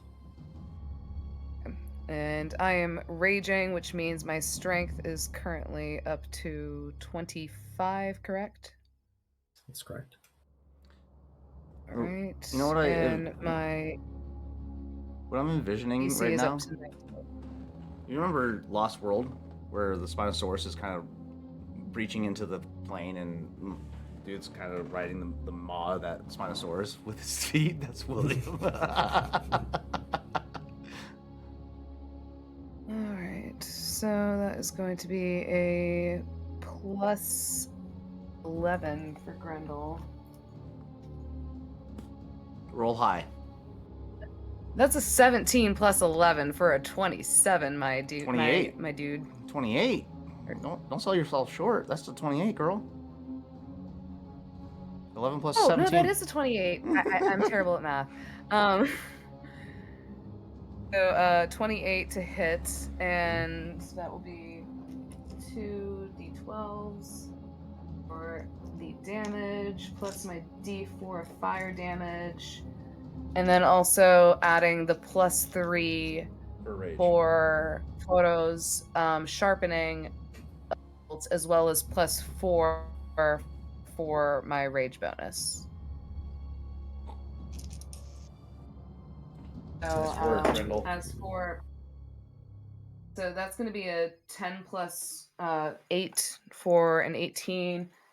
And the fire damage on that's going to be a 4. Plus 4 for rage damage and plus 3 for Toro's buff. So 18, 19, 22, 27, So 29 points of damage. 29 points of damage. You fire this arrow as the neck of this dragon comes up. William riding its maw upwards, you fire this arrow. As it hits, it impacts and splinters. Around the edges, just embers as it creates this pathway through the trees as it burns. The fire begins to singe and kind of burn away some of the lighter branches as well. And the head of this comes down as the rest of the neck kind of recedes into the ground. And William lands safely back down on the ground. Beautifully. As soon as William hits the ground, Grendel's looking right at him and just goes, I hope this is good enough. You better start running. And she is, I think I use my bonus action to use both of my actions. So that will pretty much be it for her, but she is going to, how far am I from the monster? Will I be able to use my movement speed without, to move away without, This head that is attack immediately in the immediate vicinity of you, that's the immediate danger, won't provoke opportunity attacks because it is gone currently. There are other ones floating around, but that one is gone. Slay. Okay, then with that, Grendel is probably going to use her movement speed. How far is Emrys from Grendel currently? Let's see. You said 80. It's probably another 50. Alright, so upon using her movement speed, he'd be about 50 feet away. Your movement speed is what? I think it's 40, I think, for feet Barbarian. Might be 40, hold on. 40 or 50, one of the two.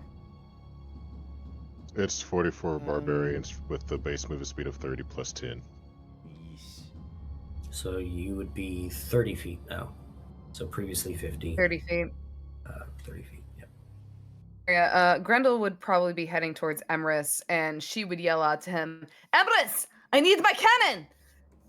I need my either that or just she would be yelling for him to toss the bag of holding or something. She needs her cannon right now is what she's thinking about currently. Whether he's listening or not, that's up to him. But she's actively being like, "Give me the bag of holding. Give me the big boom. Give me the Betty buys. I need it." It's too heavy. I can't lift it out of the bag, but you can reach your hand in there. Just give me the goddamn bag! Toss it to me if you can! I'm not expecting you to toss the cannon! Toss the fucking bag! The bag is actually hooked to his belt with a wire. He doesn't. That's why He's Grendel a thief. is He's headed in wary his of fucking... thieves. It doesn't come off. Trying to just notify him, like, hey, we gotta meet up so you can give me the cannon so I can fucking put some people to fucking Betty buys right now because we got... What, 6 heads we have to deal with right now? So yeah, that will be the end of my turn. Perfect. Nog and the Blind Stranger are on the same initiative, 16. So whichever has the highest dex will probably go first on that, unless you just guys want to take turns as is flip-flop. Which direction you want to go? I will let beauty before age goes. So, Nog? I will let Victor go first before me. He might have something in plan. I do. As a matter of fact, I do. So, one of the things. So I want to check something with our Sir Lord DM. Bara being a blind individual.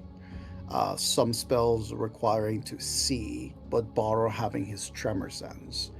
Could we say that his tremor sense could count as seeing? Yes. Wonderful, because as far as I know, there was a head that just went underground, tried to eat William. Does that mean that Bara, with his tremor sense, has an idea of where the center of this creature is? Roll me a perception check with advantage.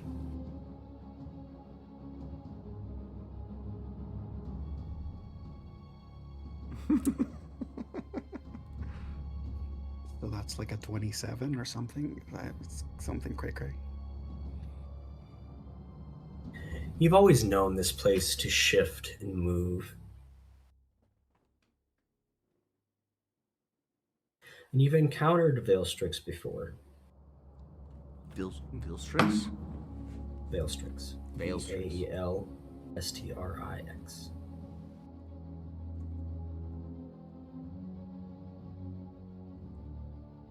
Your tremor sense does indeed tell you the center of this creature. How far away is it? It's right beneath your feet.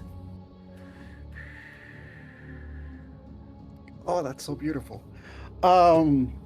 As your tremor sense goes out, it's as if you can see through the ground, following the reach of this thing. It wanders all throughout. And it's right beneath your feet because what is attacking you is the maze itself. But there are 3 blips of light.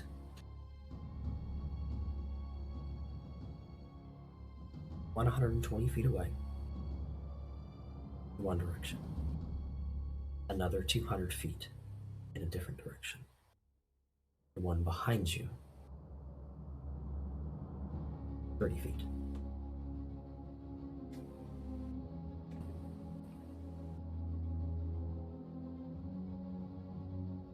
So these blips of light are blips of light connected to the center right underneath me?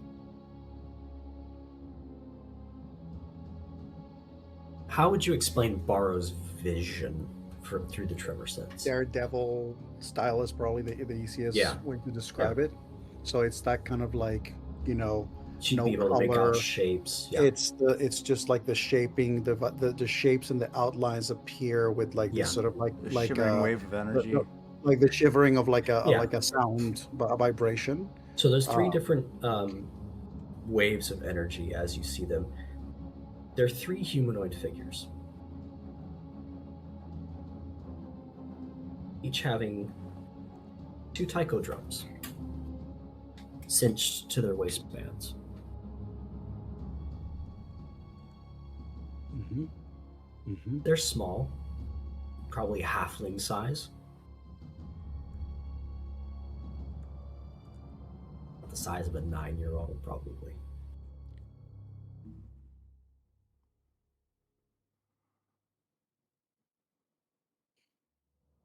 So these are the individuals using the taiko drums to control the figure, the creature. The Veilstrix. Those are 3 to tackle. I guess the question is the part that I feel underneath me. Because you're saying I'm being attacked by the maze, but this dragon seems to be wood-like. Mm-hmm. And the source, like the source of the wood that makes this creature currently function is what's right underneath me, correct? Mm-hmm. Or is That's it correct. so like the question is that section of wood like a core, or is it like the whole ground underneath me is the same thing, so even if it were to be eliminated, the people with the taiko drums can still like keep using it? The second one, yes. It is The sort of second a regenerative resource, if you will. Okay, so I'm going to make it. I'm going to try to throw these people off. Borrow. You see Borrow walking like as you land, William. Borrow is just like walking, very like slowly and calmly right next to you. Just passes you in the direction of this thing. And then is the moment of. I believe you should tend to your friends, sire. I am going to try my best to help and bide you some time. Now, if you don't mind, just mind your feet for a moment. And there is a moment where Borrow's head tilts, lowers a little bit. And as I mentioned, he is barefoot, and one of his feet is actually a prosthetic. And then you see him just have a moment of raising an arm, and it's almost as if the air gets that dancing of when there's heat. Shimmer. Yeah. Yeah, the shimmer of heat. And then his foot, just the tip of his toe, gracefully moves to one side on the ground, then moves to the other, and as it does it, sparks, as if it was metal scraping metal, start to spark from it. And then Borrow just has a moment of stillness. His leg raises incredibly high and flexible for an old man, just goes straight up. And as he's bringing his leg down for a stump, you see as the heel just breaks through the air and starts creating friction, heat, and eventually flames. And Borrow stumps the ground, and around the foot, there is that sound of impact. Flames just spread just a few inches around his foot, and you just see them spread, and then they seem to be sucked underneath his foot as he, for 120 feet, this spark of ignition uses the borrowing connection between the wood underground and the furthest away drummer, and he casts wall of fire on them. Ouch. So they are going to need to make a Dex saving throw, DC 17, and if you Spell please don't sniper. mind and if you don't mind failing that, please, thank you very much. Fucking hell, dude.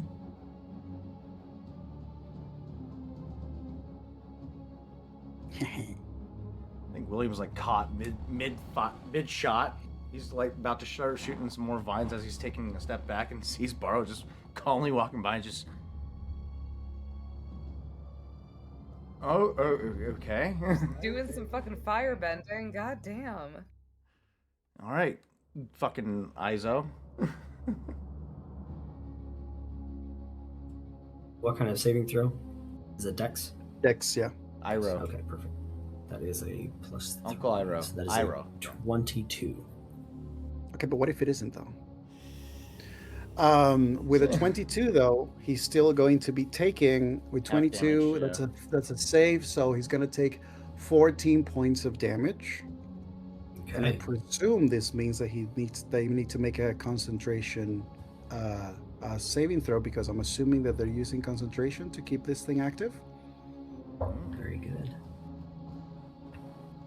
That is a 0. Thank you. hang on.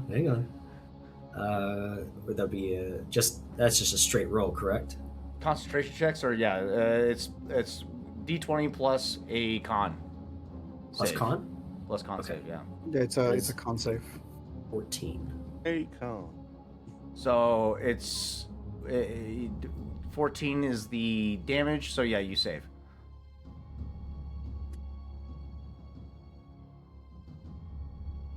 So yeah, if you, it's if you're above a 10, that's the DC.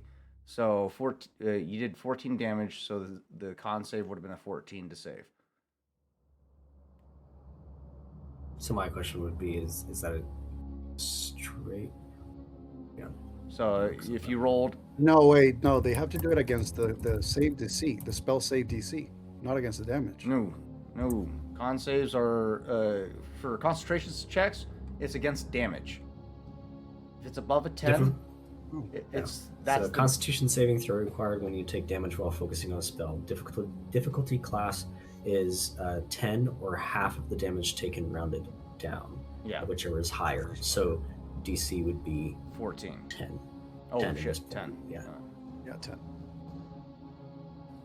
So yeah, it saved. Unfortunately, it would have been dope.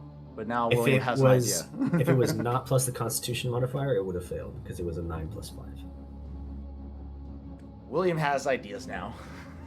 Yeah, that being said, though, like this, probably nobody saw this, where this flame ended up, unless Actually, this give me thing one is second. visible. One Oh. second. Oh, Oh yeah, okay. It would have saved it anyway. Because it didn't take 14 points, it took 28. And it says it's half the damage taken, whichever is higher. so yeah, the DC would have been So it 14. would've- Yeah. Would have been 14. Yeah. Okay. Damn. Try it. Damn. Whew.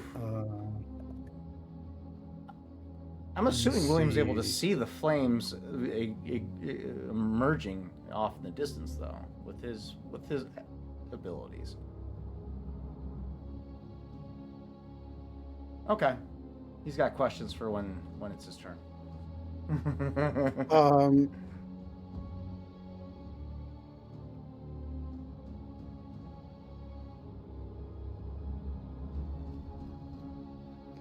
So here's the thing.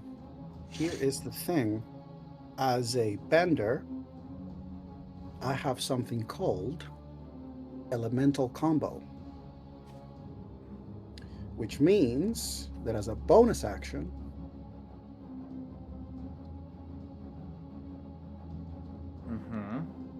I actually can do another attack with my element. You said that this one was 120. What were the other distances between the other two? 120 in front of you, to the left 200, and behind you 30 feet. Wonderful. So, because I do not know whether or not this flame wall 120 feet away will be visible enough or not, but also knowing that I only have so many options, I am going to then, after I create that strike and the foot does the stump and the flames travel, right, be like, I would think that William, you see as Borrow then picks his staff, does a flare with it that actually whooshes really close to you.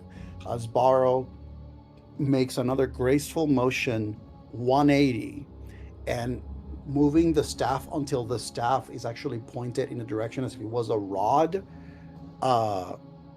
I go ahead and produce a flame that can fly up to 100 and up to 60 feet. And yeah, this thing is 30, so it's within the range of it. This dude's got spell sniper? Fuck.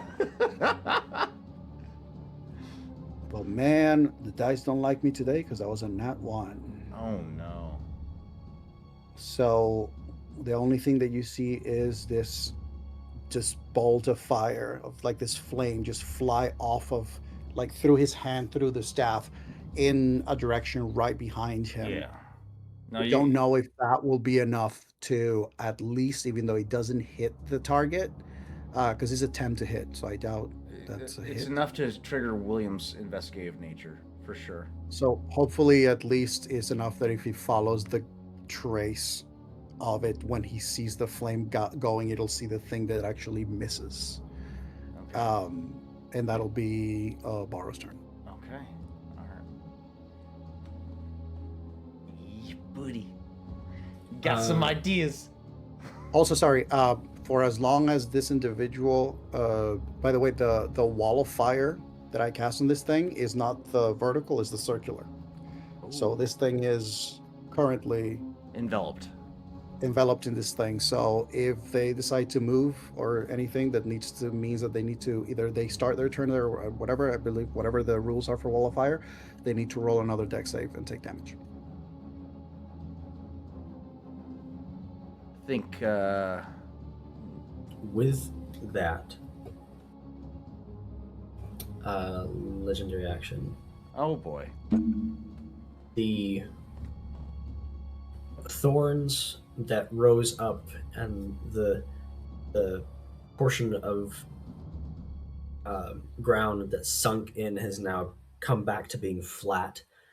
However, two of the heads have closed in on opposite sides. And I need...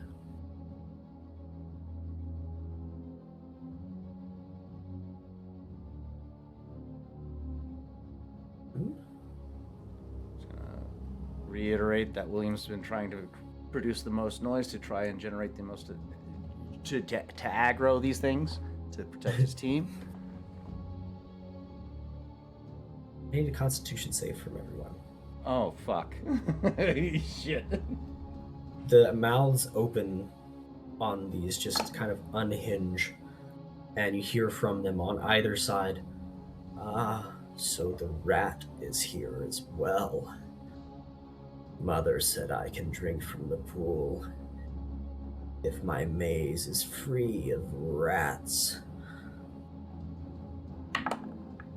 And they will expel a cloud of shimmering pollen as their breath attack in this area.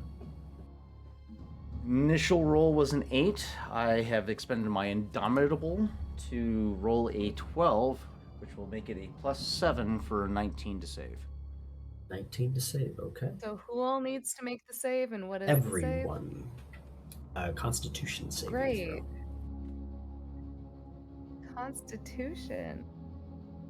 That'll be a dirty 20. And no disadvantage or anything? Unless you have abilities like fighters. If you have something for con saves, then I just know that I have like the mark on me, and I know it affected my initiative, so I don't know if it was affecting anything else. yeah, the only thing that is affected is the initiative because of the fail on the wisdom save at the beginning of the session. Okay, fabulous. So I still get a +7 in Constitution. Let's go. Get buddy. Look at me ball. Chris, you want to go to a break after? Absolutely. Save? Yeah.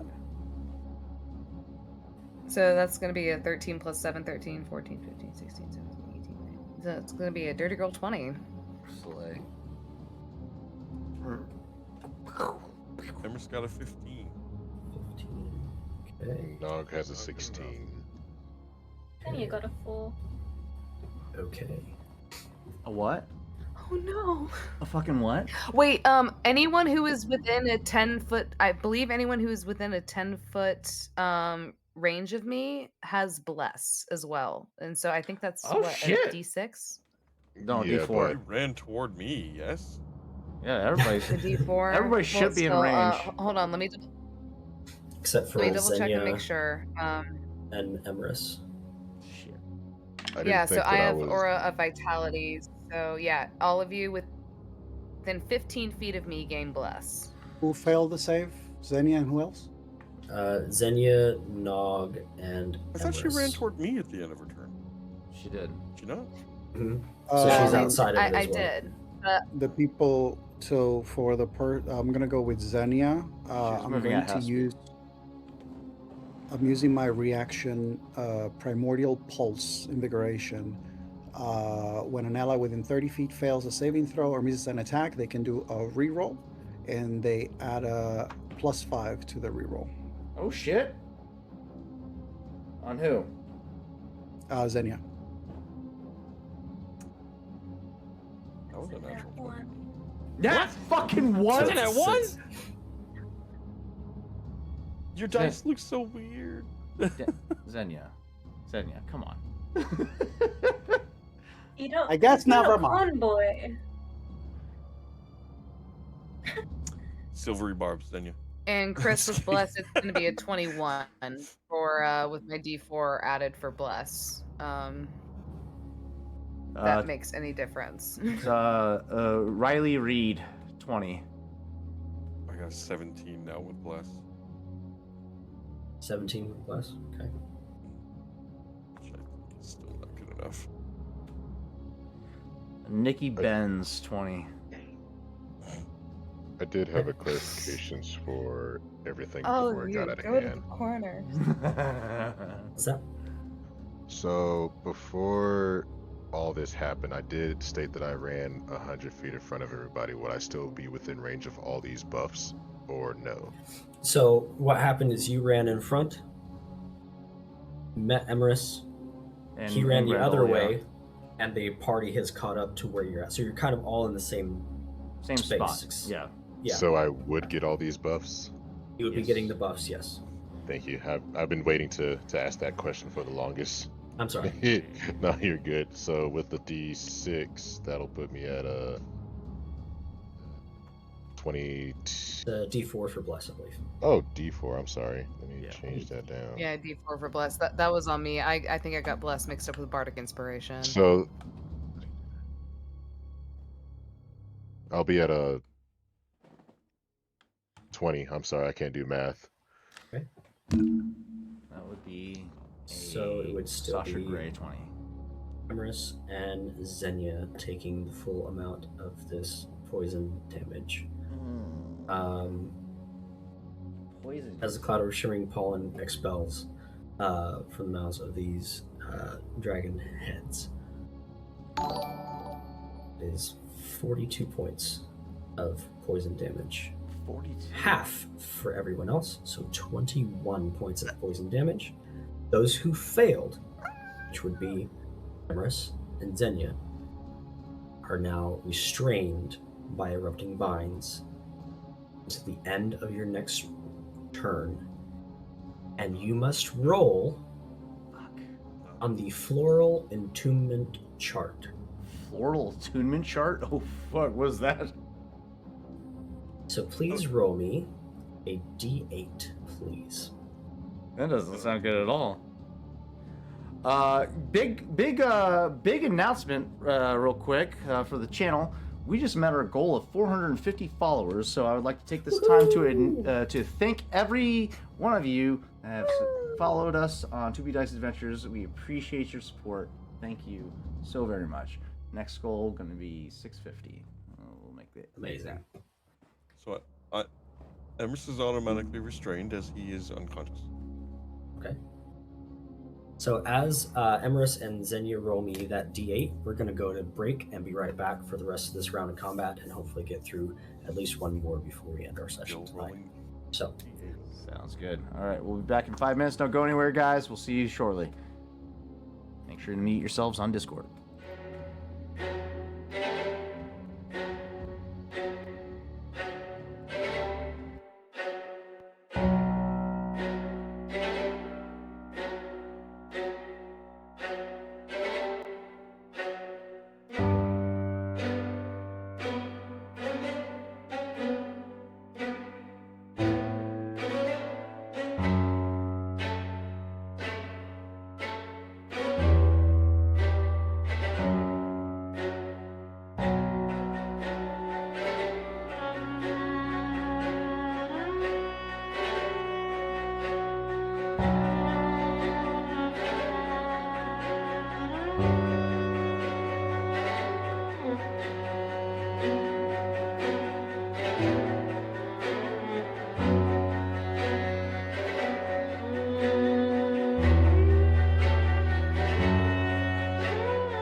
And we're back.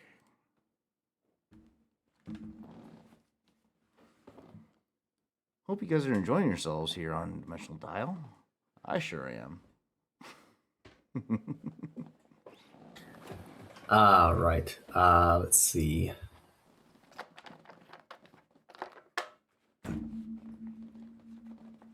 There we go.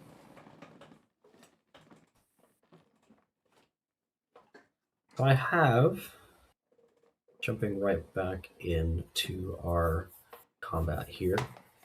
On a 7 for the D8 roll, I believe that was Xenia, correct?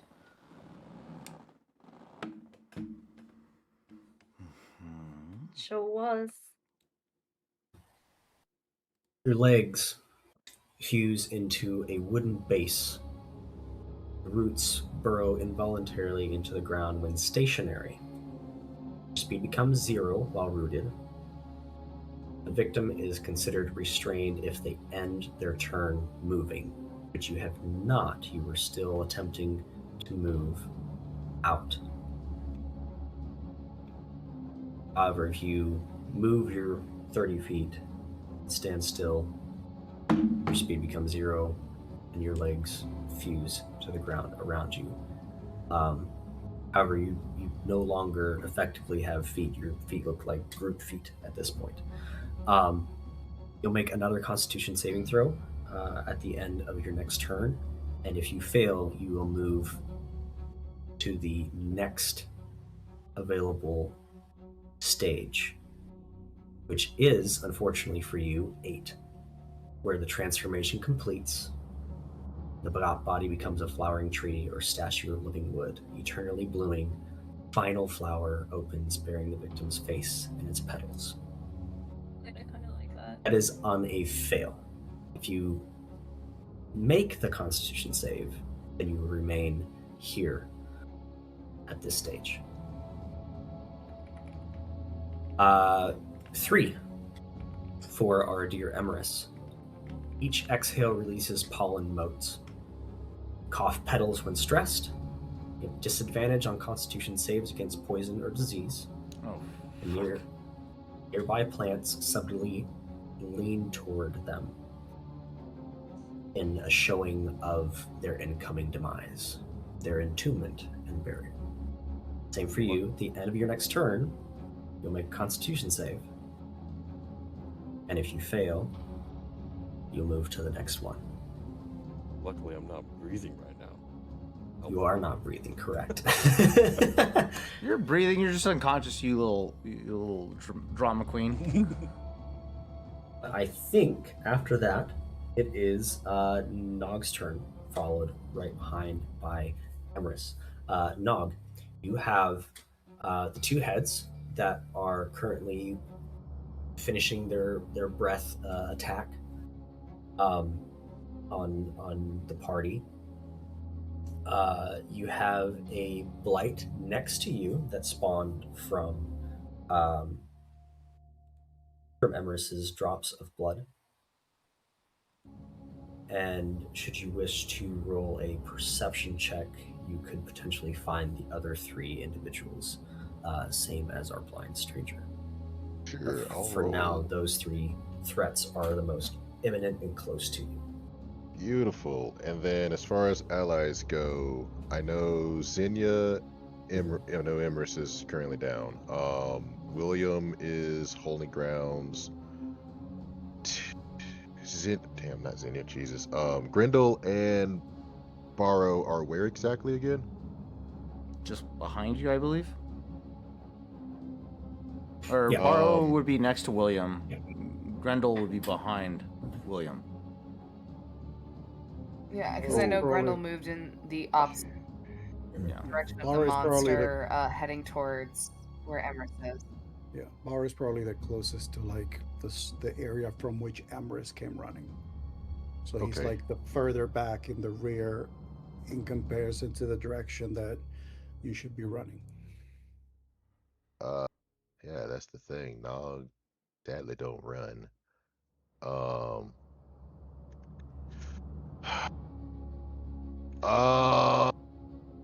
So first business of order, Zinya's in trouble, and Nog really likes that one out of everybody.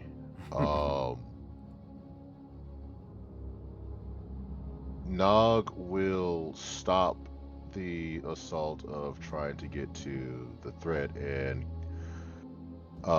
action. No bonus action. He will go into his lichen state and immediately utilize his movement to track down. Who's more important, Zinnia or Emrys? Are Zinnia and Emrys kind of close to each other, or what is their distance between the two of them? Xenia would be probably 25 feet from Emrys. 25 feet. Oh, beautiful. Okay. Yeah. Nog will go over to Zinnia and immediately try to free his restraints. How much movement speed do you have? Nog has 50. 50. You'll take an attack of opportunity from the blight that is next to you as you That is fine. move away. Yeah. That is plus 4 to hit. So that is nat 20 for 24. Damn. Yep, that hits. Okay. Damn. For 24, you said? Mm-hmm. Is it magical at any point, or is it all what's the word? Non-magical damage? It is 18 points of bludgeoning damage, and that's non-magical. And it is 13 points of necrotic.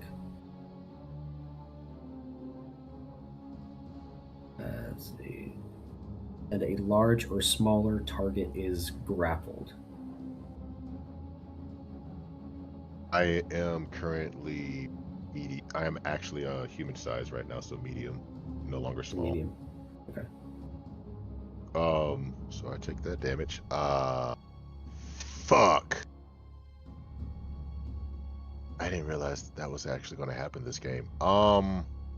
Okay, let me roll this because now I have to roll a wisdom saving throw or lose my sanity real quick. So Sanity? So for those in the party and viewers, Nog immediately stops after the opportunity attack as his already glazed eyes become bloodshot red, and he this sucks. Loses his sanity for one turn to his condition in his feral state, bloodlust. Attacking the nearest thing to him, which will be the blight now, instead of saving friends. Huh. Alright. Well, You here we made go, Nog Chris. angry. I'm coming after you. Yay! Attack action. We're going to start with a feral flaming bite. That's 13. Reckless attack, of course, for a 25 to hit. 25 absolutely hits. He'll be taking on the first bite with fire all magical.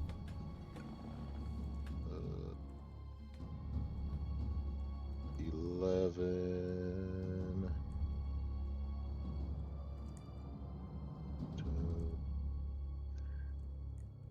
14 fire and piercing. Okay. Magical second attack.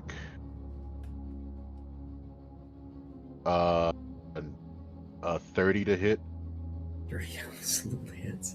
for 10, 13 firing and piercing.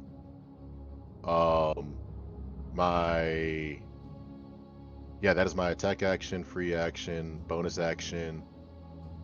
I've already did extra attack will be 32 to hit for 13, 16 firing and piercing. Okay, this thing is down. Yeah, buddy. And Just ripped to shreds. Yeah, Nog is currently stationary, and yeah, this is not good. I passed turn. Okay. It is Emerson's turn. Yeah.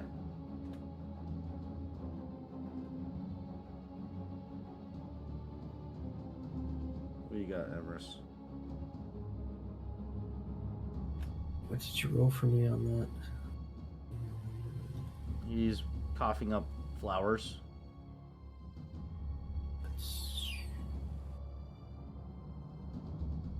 For the 32. Constitution save.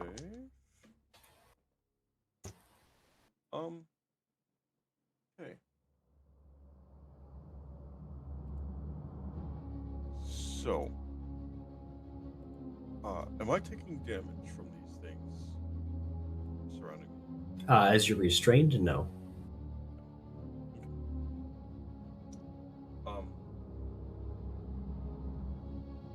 Unconsciously, Emers thinks of his wife, of his son, and of his daughter coming.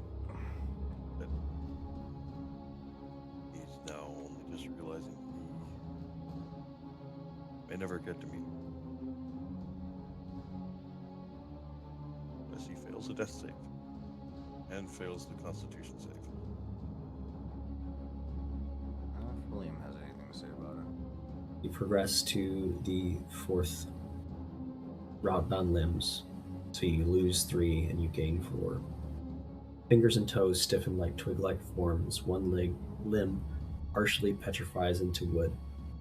The victim has disadvantage on one chosen ability, DM's choice or roll. Removing armor causes pain as vines cling beneath the skin. Hold on.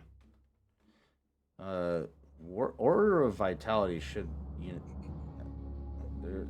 I feel like we're missing a key important factor of Aura of Vitality here for somebody that is down. And also, please do remember, anybody who is in a vicinity Gains 1 of HP. me is it 1 HP? Is that- you do have bless. Is it But also on top of that, at the end of each turn, I believe. Any you also ally learn, I down think, in your of the aura- first turn Yeah, at the end of your turn, you gain Gains 5 HP. Okay, so you gain bless while inside the aura. You also heal 10 HP on the Yes! round that it is activated, and on the and then following 5 round. HP on the following round to stay within if you stay within the aura space. So yeah, you're not on death saves. You're fine. I wasn't in the aura's space when she cast it. So do I still get the 5? I think like 30 feet away. From She me. moved. She cast it, and then she moved closer. Right. But So I you're wasn't in it. You when- didn't get the initial 10, but you do. when get you start your turn in the aura. That's the when you get 5. the buff. Yeah. So you're not on death saves. Is thank he God. as long as he's within come within back, 15 feet of me, he should be able to get that 5 HP. Yeah. Woo! Let's go, baby. in a bad way. Aura of That happens Vitality, at the baby. start of my turn. Yes. Still not understanding whoosh magic, but the whoosh magic coming in clutch. Aura of Vitality gets you back on your feet automatically. So you're able to. You just have to spend half your movement to get back up on your feet, and then you have your action and restrained. bonus action. You Break hear. out. You hear the voice. Come on, old chap. We can do this. Come on, you old cunt. We're going on an adventure. Going on an adventure. My favorite word. So you can use your action to try to escape, Fuck. or yeah, if you have magic, whoosh magic, as Grendel would put it. Please also do remember, Grendel did say, hey, make sure I get the cannon somehow, whether it be dropping the bag or something. I'm just throwing that out is there. attached to my hip. You can take it off my corpse. No! Bad!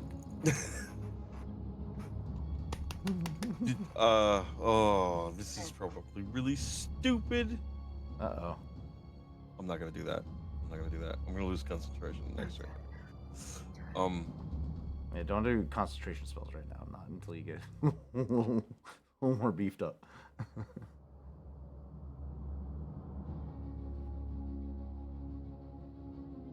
I know I'm not going to be able to get out of these vines. It's a strength check, right? To get out Well of it. restrained, yeah. It's an athletics check. Never gonna fucking Did you happen. also do acrobatics or? You don't have Misty Step or some shit? I will do another Thunderbolt. Or Thunderstep. Thunderstep, there you go. There. Shit, who's in range of that Such a though? waste of spell. Who's in range of that though? I'm What's gonna the damage radius? It's like 10 I'm feet. gonna go over to the basically and fall to the feet of Grendel.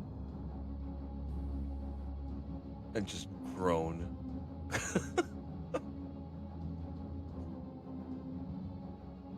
Use a free action for head pats. I can't I don't have anything else. Just get yourself out of immediate danger. That's all we need. Grendel coming in clutch with the Aura of Vitality. That's a fucking baller move. I love that fucking move. I could run, but then And I'd be again, out of the upon him entering aura. that aura, he does get his, yeah, he does 5 I HP could- upon entering her aura. So 10. 5 is to get him back up. 10 is Thunderstep isn't- no, 10 is only when it temporary activates. HP. It's already Yeah. activated. Yeah. Yeah, I see. and no, it's not temporary HP. I think it's 10 HP. My temporary HP is my other. It's my reaction, not my action based. You can use Not your my bonus butler. action to heal people. That's right. Yeah. Yeah, my other bonus action is just to open the bag and let Grendel do her thing. Lock and load, baby. Bitches love kids. Just a heads up. 30-minute warning for a 3-hour window. Perfect. So let's try and speed it up a little bit. All right. So, anything else in your turn, Embers? Okay. Xenia, you are up at the top of the round. A few things happen. Two other blights begin to grow from the difficult terrain around you, within like 10 or 15 feet of William and Alright. Xenia. Just real quick, we're on a new round. Yes. I haven't gone yet. You haven't gone yet? If we're on, Yeah, you did. if we're going into round Yeah, you 3, did. You started off. You started off. Before Grendel. Yeah, it's we're Xenia, going into round then 2. you- Okay, got it. We're going into round 2. Yes. Got it. Okay, I thought we were Yeah. in round 3 by right Because now. you I was freed Xenia with the, Yeah. or you freed I- Grendel with the bait switch. Misinterpretation. I thought we It's were been a in long round round. 2 already. No, it's been a long round. And you see through the mist and the fog, all 5 heads to regrow. They were down at least 2 or 3 heads, and all of them are now Regenerated. Oh shit. back with this round. So yes, it is your turn, Xenia. Observing the growth of the blights and the vines, may I do a check to sort of get the impression, would it continue to grow for as long as I'm rooted, like, on the ground? Or if I was to break away from that ground connection, If you were might it to stop? begin moving, you could disconnect from Yeah. from that. But if you were to stop, you gain the restrained condition. So whatever negative effects come from being restrained, you would have. It is a lot more I difficult to am- move, but yes. But Great. I'm going to move. Did you say I was like just 5 feet below, 5 feet Yeah. beyond? you're 5 feet out I'm from going the to difficult. move. Yeah. I am going to move that distance, and Durza will take the help action to take Okay. Xenia into its claws, pull it up and away for essentially as far as they can go up before the and start enclosing Mhm. them once again, just to have that bit of distance. Gotcha. He's not mounted, he's being carried at this point. What do?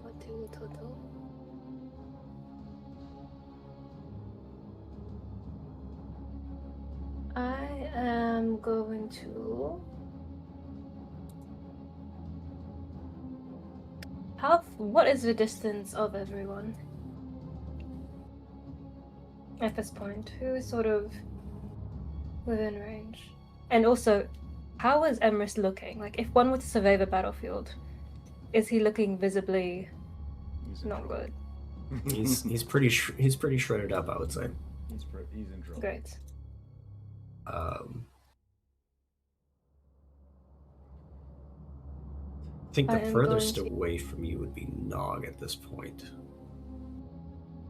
At probably a 30-35 foot distance. Mm. I have to go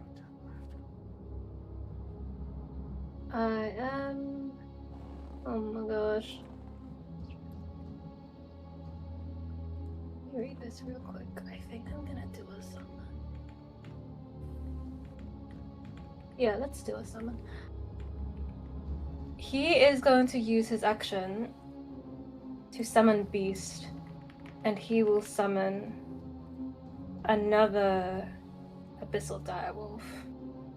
But it doesn't have the same sort of linear coloring bioluminescence that Amarok does. This seems to be a pack made of some sort. And he is going to direct that creature to take hold of Emrys to start carrying him away when he's clearly very close, if not entirely incapacitated. Try to help him out of that restrained condition. Yeah, Thunder stepped out of that. Yes, he did. Oh. Great, we're moving anyway. You are going to be carried out as far away out of danger as possible. Just keep healing, man. Going airborne, baby. Where's Cody? Where's Cody? Stay in the aura and you'll get another boost of HP. Oh. Yeah, sorry. That being said, I think Xenia gets a That boost is of a HP single with attack. You get 5. Upon entering the aura, you get 5 HP. I Am I think it entering only your goes aura or for am I one moving farther round. away? You started your turn inside, so you would get the 5 at the start of your turn. Yeah. Excellent. Thank You, We'll if do you're that. moving away from it, you won't get bless your next turn or whatever turn you're wanting to do. That 5 HP. Excellent. Do I still need to proceed with the concentration saving throw? The Constitution saving throw, yes, please. If it is the Constitution. end of your turn, then yes. That is my movement action. Movement in action, really. God, if you had stayed in the aura, you could have that D4. Ah! You'll do fine. You're constituted. No, but that is a 16. Ah! 16. That's a save. This is...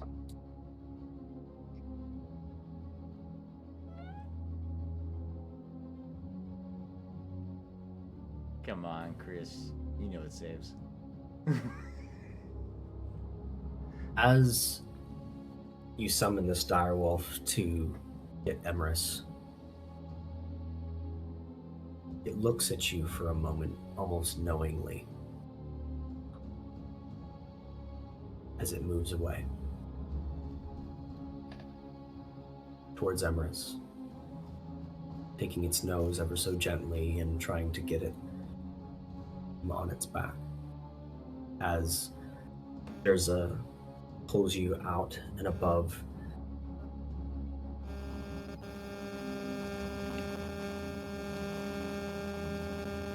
The transformation completes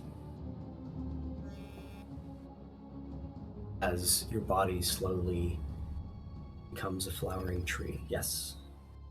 Taylor, Sorry, there's a sound. your phone is causing feedback with the microphone. I got it. We're good. Sorry, Taylor, you're muted right now. 1 second, give me one second, because I'm going to attempt the same thing that I attempted last time, which is my primordial pulse on Xenia. So you get a reroll. Oh shit. So this is basically Borrow sensing the claim of the blight, which he has been sensing for the time that he's been here, because this is not the first party that has wandered this area. This is not the first time he sensed the blight claim people. And there's just like a sense of flames going in Xenia's direction, embers that are trying to give them breath. Shit. And you have a +5. That is still going to be a 14. God. I don't have a strong con. God. I damn am it. a ranger. This makes There's sense. Durza drops momentarily as your form gains weight and becomes a flowering tree in the form of Xenia. Fuck. A statue of living wood that will eternally bloom as a final flower opens, bearing Xenia's face. Is this magical in nature? His old one and his new one.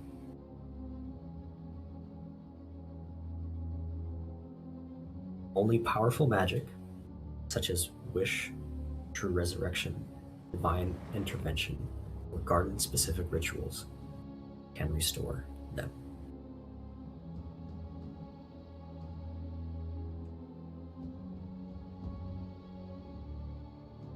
Fuck. Xenia has become part of the Garden of Perdition.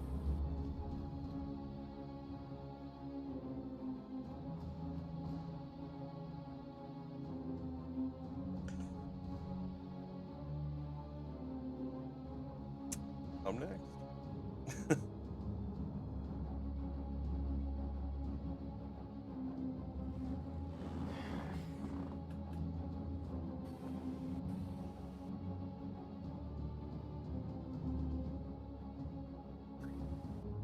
As that is happening, it is the Veiltrix's turn. Makes an attack against Blind Stranger, William, and no, not William. No, which one? Which one's priority? Okay, you did damage. Yes. So Grendel, Aro, and Nog would be the 3 targets to these attacks, as 3 of the heads, after sharp, consecutive doop, doop, doop, of these drums, move through. Borrow, that is a 19 to hit. It would, were it not for the Borrow raises last minute his prosthetic arm, and from the back of the forearm, a metal casa, umbrella style shapes as a shield, and guards him from the attack. Beautiful. Nog. You do have advantage because I reckless attacked. Okay. That is an actual 20. Can I resent my statement? For React or resent? A total of 32. You take 22 points of bludgeoning damage. And as these needle-like protrusions sink into you, moments after the initial clamp of the maul, you take 19 points of poison damage. Okay. Grendel. Yeah, I'm really sorry, y'all. This one's on me. 15 plus. It's a 27 to hit.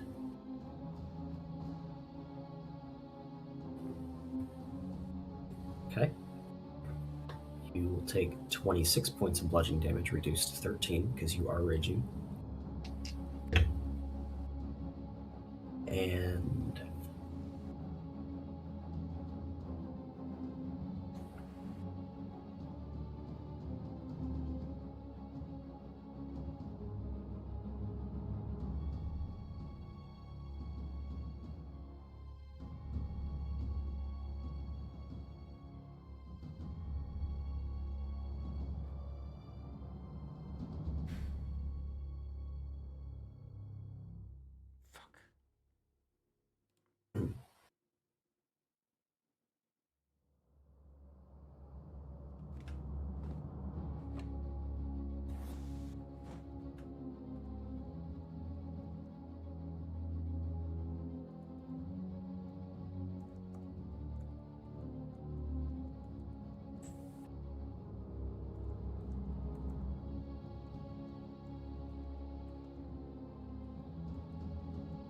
okay, for 1 minute, so that's 10 rounds. Okay.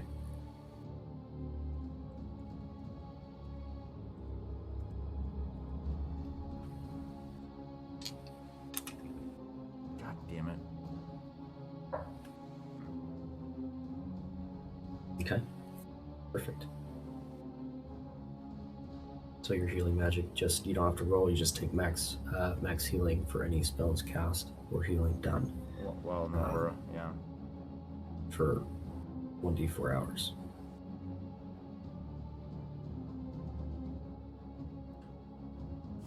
All right. Okay. So 13 points. So your temp HP would absorb all but 3 of that for your bludgeoning damage. And your poison damage on top of that is 19, so 22 points total.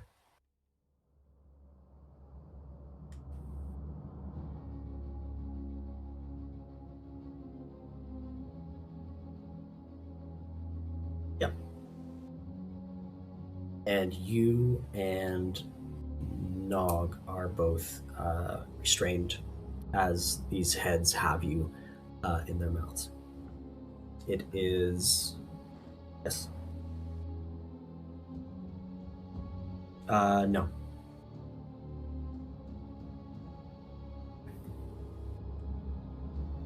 Let's see.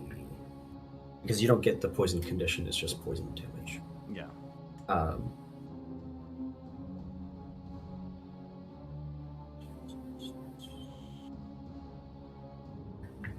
damn it.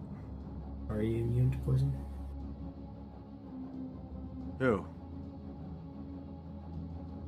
No. Grendel? Grendel, no, is not immune. Or are you? Oh shit! You're talking this whole time, and I am not hearing you. There we go. Hold on just a minute.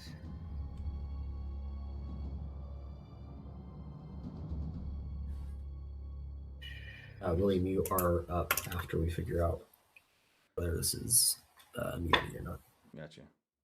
Resistances will be listed in the Speed and Defenses tab of the D&D Beyond app.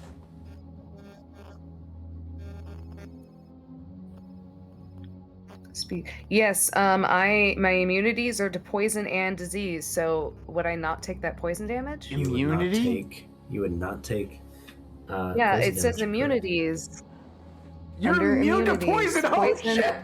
Yes! I'm immune to poison and disease due to the Ember Shield Buckler, so I get back 12 points of... 19 points. Let's fucking go! Okay.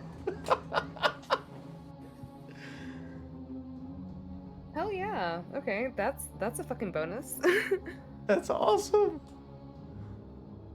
Oh, that's so great. Okay, William. Grendel is immune to poison, so Good to fucking know.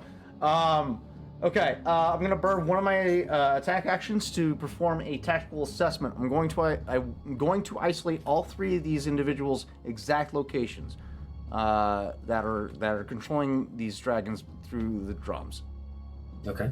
So I'm either asking for a investigation or perception check, or history. Go ahead and roll me a perception check, please. Okay. With advantage with Barrow's initial attacks. Fuck yes. It's a nat fucking 20 plus 3 for perception. That makes it a fucking. That makes it, Chris. That makes it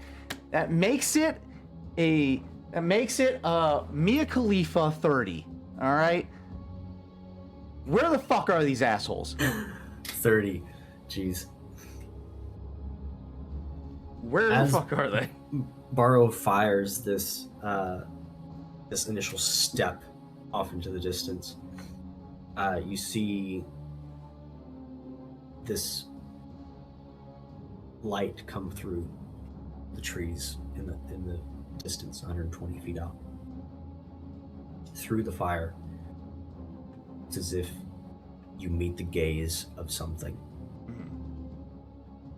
These bright yellow eyes, the outer edge of the irises orange, in the middle a sideways slot for a pupil, like a goat. As these eyes peer back at you, you remember what you forgot. That's something important. You remember the fact that Calibrand's puzzle box, number one, exists, but also the information he told you last session about Compass.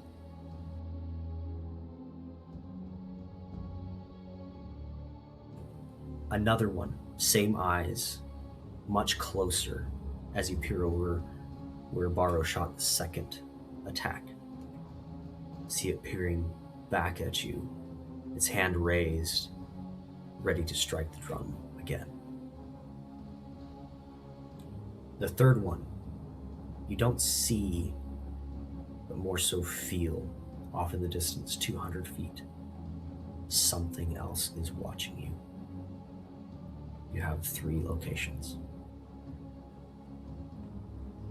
I assume that it's safe to assume that he also, with that 30, sees Xenia succumb to the affliction. At the very last minute, yes, you're absolutely focused. You find these 3, yeah, you're like, oh, I got you bitches now. But at the last moment, your gaze kind of drifts past as you see Durza pulling up what is no longer moving Xenia. I think in that moment, William bursts into a uncontrollable green eruption of flame. Seeing Xenia engulfed in this spell, his immediate reaction is to cause as much harm as possible to the person, to anyone he deems a threat.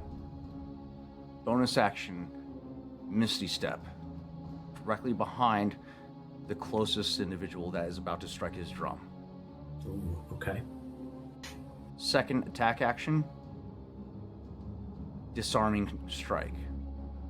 I am targeting his drum. Okay.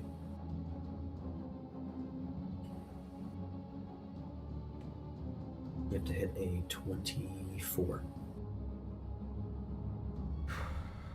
I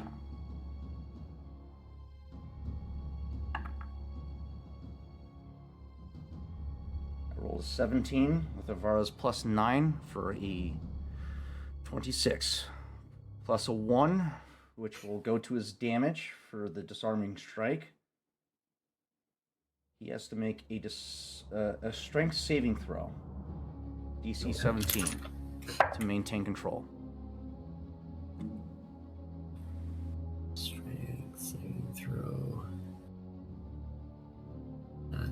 is a yes, -5. 19 minus 5. It's 14. 14. He drops the drum.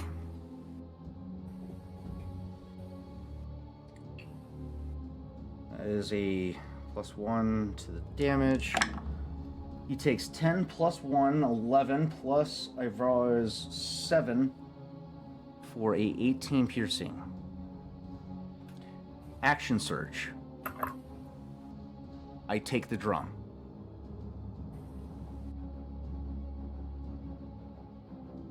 And I strike it in the direction of the furthest one away from me. The one that's at 200 feet. Okay. I need you to make me a contested wisdom saving throw. Or wisdom check. Fuck. Please, for the love of God. Have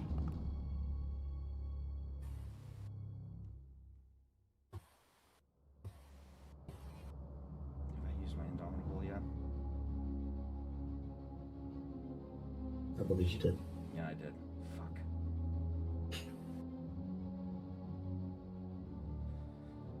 It's 11. 16. Fuck!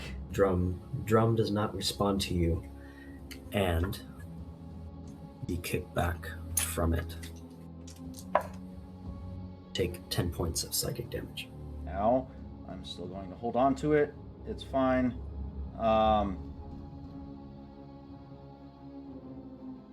Damage. Okay. That's my action surge. It only gives me additional actions. I don't have an additional bonus action from this, so I have one more strike. One more strike with the drum. I'm striking one more time towards the one 200 feet away from me. I'm making... Yeah. Okay. Same deal. 19. Don't tell me it's a nat 20. Fuck you if it's a nat 20. It's a nat 1. Ah! Ah! Shit! Fuck you! Let's go! Let's fucking go! How would you like to command one of these heads?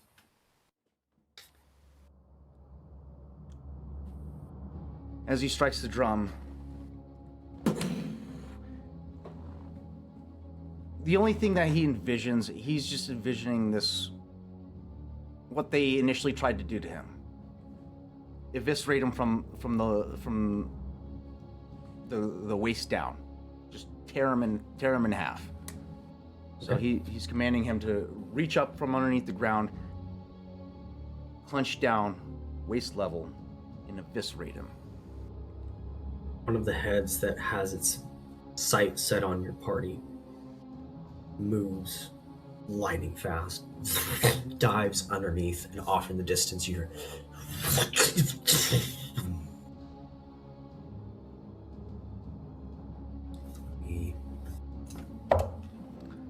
Okay. God damn it.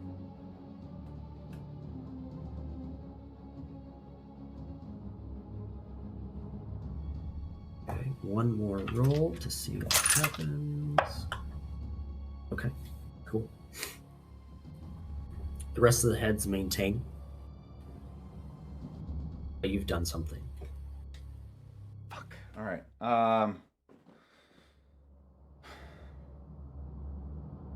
Turning his attention over to Barrow. The blind one, if you will. Little callback.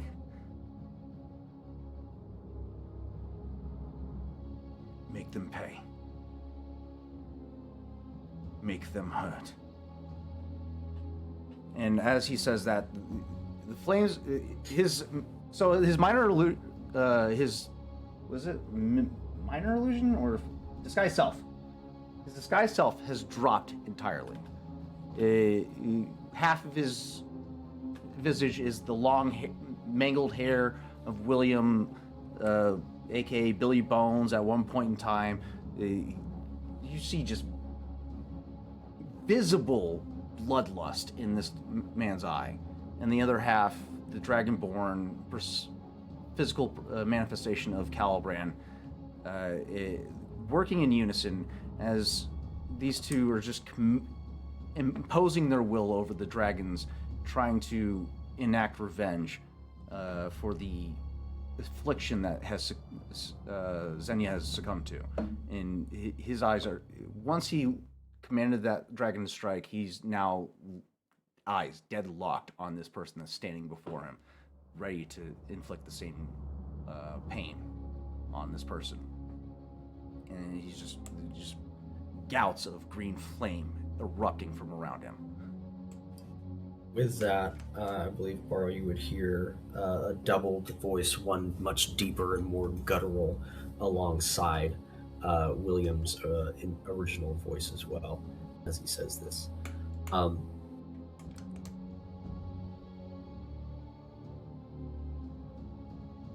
Grendel, since it's your turn next, I want you to pick for me heads or tails. Oh, that is terrifying.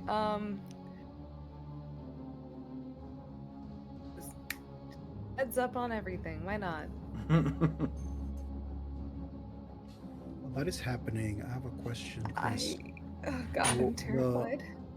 The turn of the heads, would it be considered the turn of the three individuals?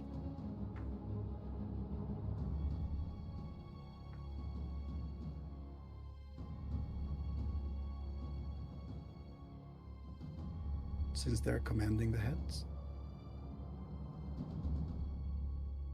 Yes. Okay.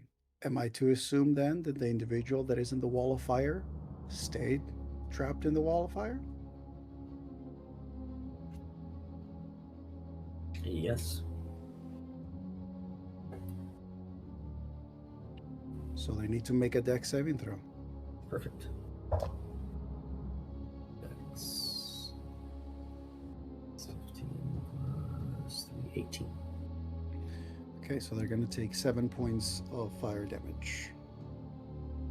And still damage, so concentration. Concentration. It's 10 is the number. That is a 14 on the die, so concentration 19 total.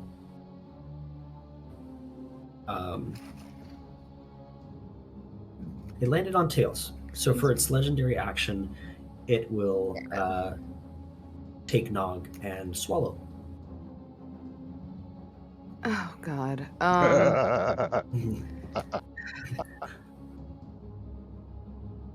You see one of the heads Okay, go out and strike towards a different location, and just moments later, Nog is just kind of tossed up into the air and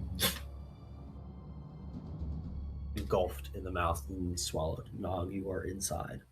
So, yeah. DM, you're telling me that Grendel just witnessed Dia be turned into a part of the, or Xenia being turned into a part of the garden, and also just witnessed Nog getting eaten by this thing, correct? That is correct. Okay. Now, I would like to ask you, DM, what exactly is Grendel seeing? Is she only seeing the heads, and these drummers who are controlling the heads that William is firing at, obviously? Is there any body? Is there any sort of... What all exactly is Grendel able to see in her current stance? As far as the individuals controlling the drums? Individuals controlling the drums, but also like the body of the monster itself in particular. All you can see are the heads that are kind of erupting from the earth and out of different areas of the fog. Yeah. What can Grendel see of the drummers, and how many are there? The drummers, there are 3. I would say the one 200 feet off would be difficult to see, but you kind of get a good guess of where it is, since William attacked that one with a head, so it's kind of big loud noise, big William kind of eruption called them out over to there. the group in the moment. And then you would see the one in the wall of fire over there, and the one that William has just gone and attacked. You would definitely see that one However, William is in possession of that drum. And meeting. So there is one that. Go ahead. Sorry, continue. No, you're good. I was so currently Grendel can see the one that William just attacked that he just took over the drum for. That's the closest one I'm guessing, and then there's one behind the wall of fire that I'm guessing Grendel cannot see, and then there's one that's like 200 or 300 feet away that 200 feet is away. harder to see. It's Correct? much harder to see. Yes. Okay. As you see these goat-like eyes, you also remember what was so important that you had forgotten. The ring that was given to you by Yagno. And the other matching ring given to you by Caliban. You remember that they exist and they are in your possession. But you had forgotten to All right. Okay. One of them is So in the box. Is it still in the box? Yeah, we haven't opened it wearing yet. this, Grendel probably would. Grendel probably would be wearing this ring. Would this really do anything for her, or It would reappear on your hand, like it would. Like you forgot it was there. Yeah. Okay. All right. Okay. All right. So William is currently controlling the closest drum. The 30 feet. Or he just gained control of it. So don't need to worry about that one. Grendel having since Emerus did stop and drop the bag of holding, and Grendel now has her cannon. Will it take an action for Grendel or a bonus action for Grendel to pull out the cannon? I'll give you a bonus action. Move things along. Okay. You're gracious. Bonus action, Grendel is pulling out her cannon.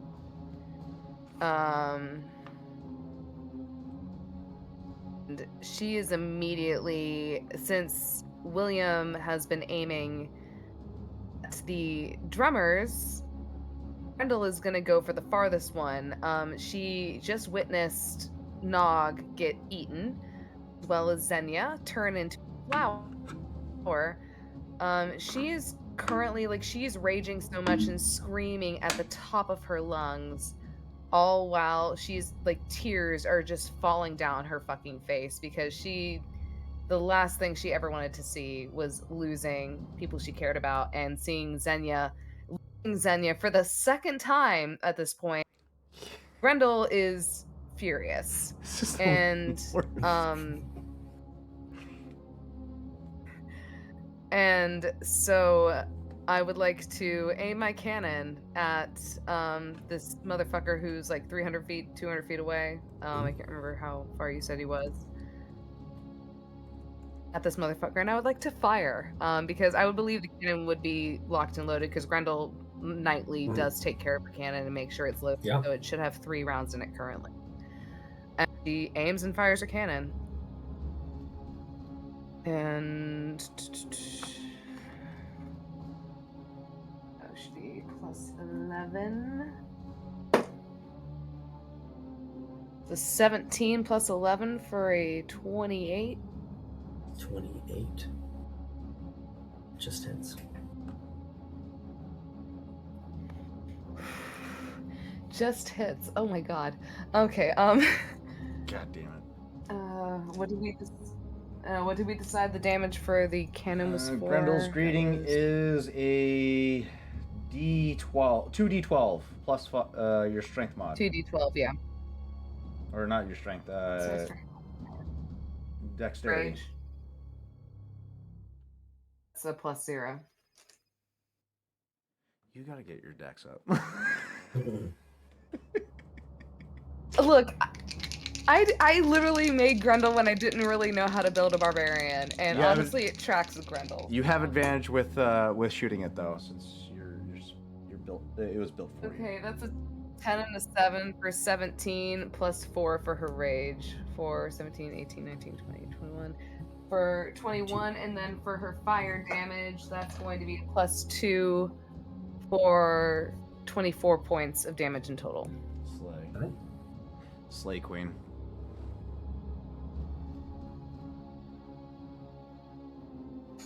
And then she immediately... she immediately uses her second action. Fire again. That'll be another plus 11. Little rip, baby. That's an 11. That's an 11 plus 11 for a 22, which I'm guessing doesn't hit. 22. You're aiming at the same one?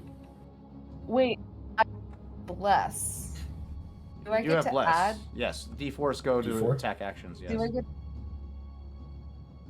Okay, so let's see here. That's a 4. So that's a 26 to hit. For a 26.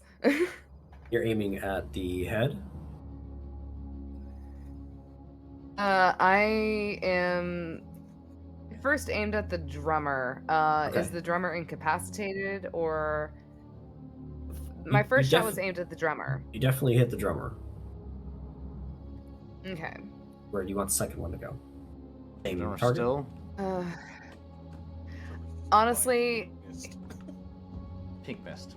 Pink honestly, mist his ass. here, I don't want to metagame, so I'm gonna do evens or odds because part of me feels like Grendel would aim at the head that swallowed Nog, but also she might just be raging and aiming at the Fair drummer enough. still. So evens or odds. Fair enough. Let the DM call on that. Let's say evens Nog. Evens Nog. Odds drummer. Odds. It's a 9. 9. So that's odd. The drummer. Yeah, roll some damage. Finish his ass.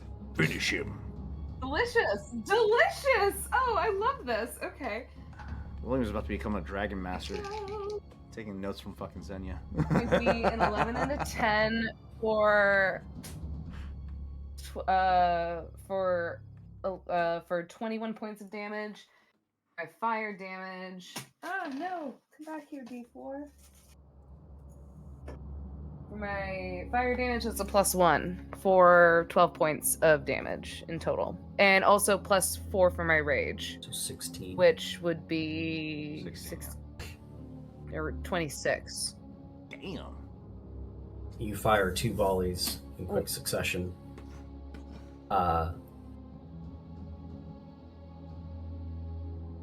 And William, possessing the drum almost gives you a sight of the head as well. You see, you have this individual in the maw of this dragon head, clamping down, just pressing as hard as you can, crushing as hard as you can. The head takes a hit. Glancing off the side of it, it rips the humanoid out of the mouth and slams it up against a tree. As you almost redirect it to do another strike, another volley of cannon fire just and smashes him past that tree and into the next one and into the next one. It's looking rough. He's still fucking alive? Fuck. But he's still alive. Let's see.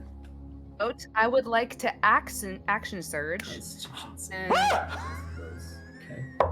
and fire my third and final shot at the head. We love a fighter queen. I haven't used action surge in forever, and it makes me feel giddy.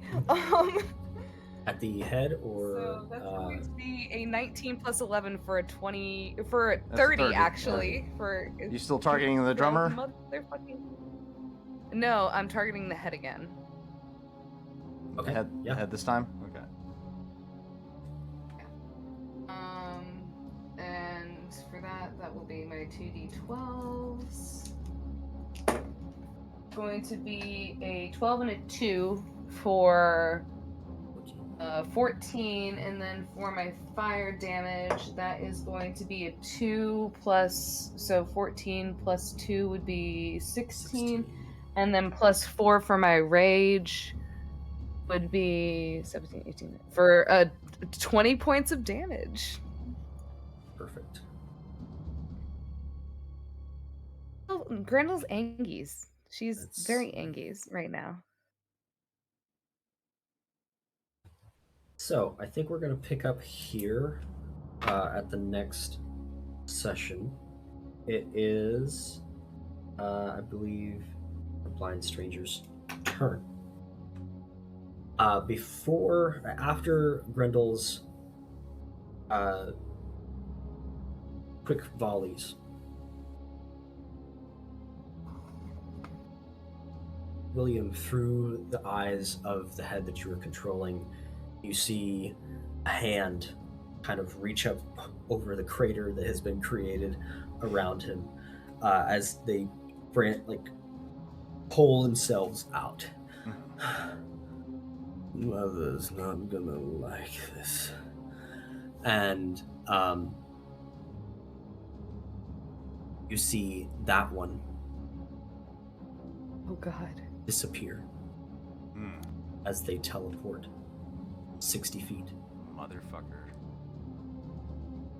The one at your feet that you've attacked and kind of slammed down to the ground, without moving from there, turns its head 180 degrees up towards you. You'll all be with us soon. And that one teleports 60 feet as well. The one in the wall of flame also teleports. We will start there with them in new locations next time we meet here on Tales of Vardin and To Be Diced. Thank you everyone for joining us joining in on this Thursday. Not this next Thursday, the following week. So we'll take a week off, and then the next Thursday, come back, because this might be a TPK. You'll never know if you don't tune in. Why would you phrase it that way? The way it's sorry, what the way did it's you going say? doesn't look good. What do you want me to say? I'm in control. It's fine. Nog is swallowed. Why y'all like Tonight's this? TPK has been brought to you in part by the pure Emrys? fucking stupidity of Emrys. Emrys almost died. I mean, he's got an awakened sword. That's pretty cool. But he Yeah. almost died. So 3 of your party members have already almost died. But anyway, It's great. It's that fine.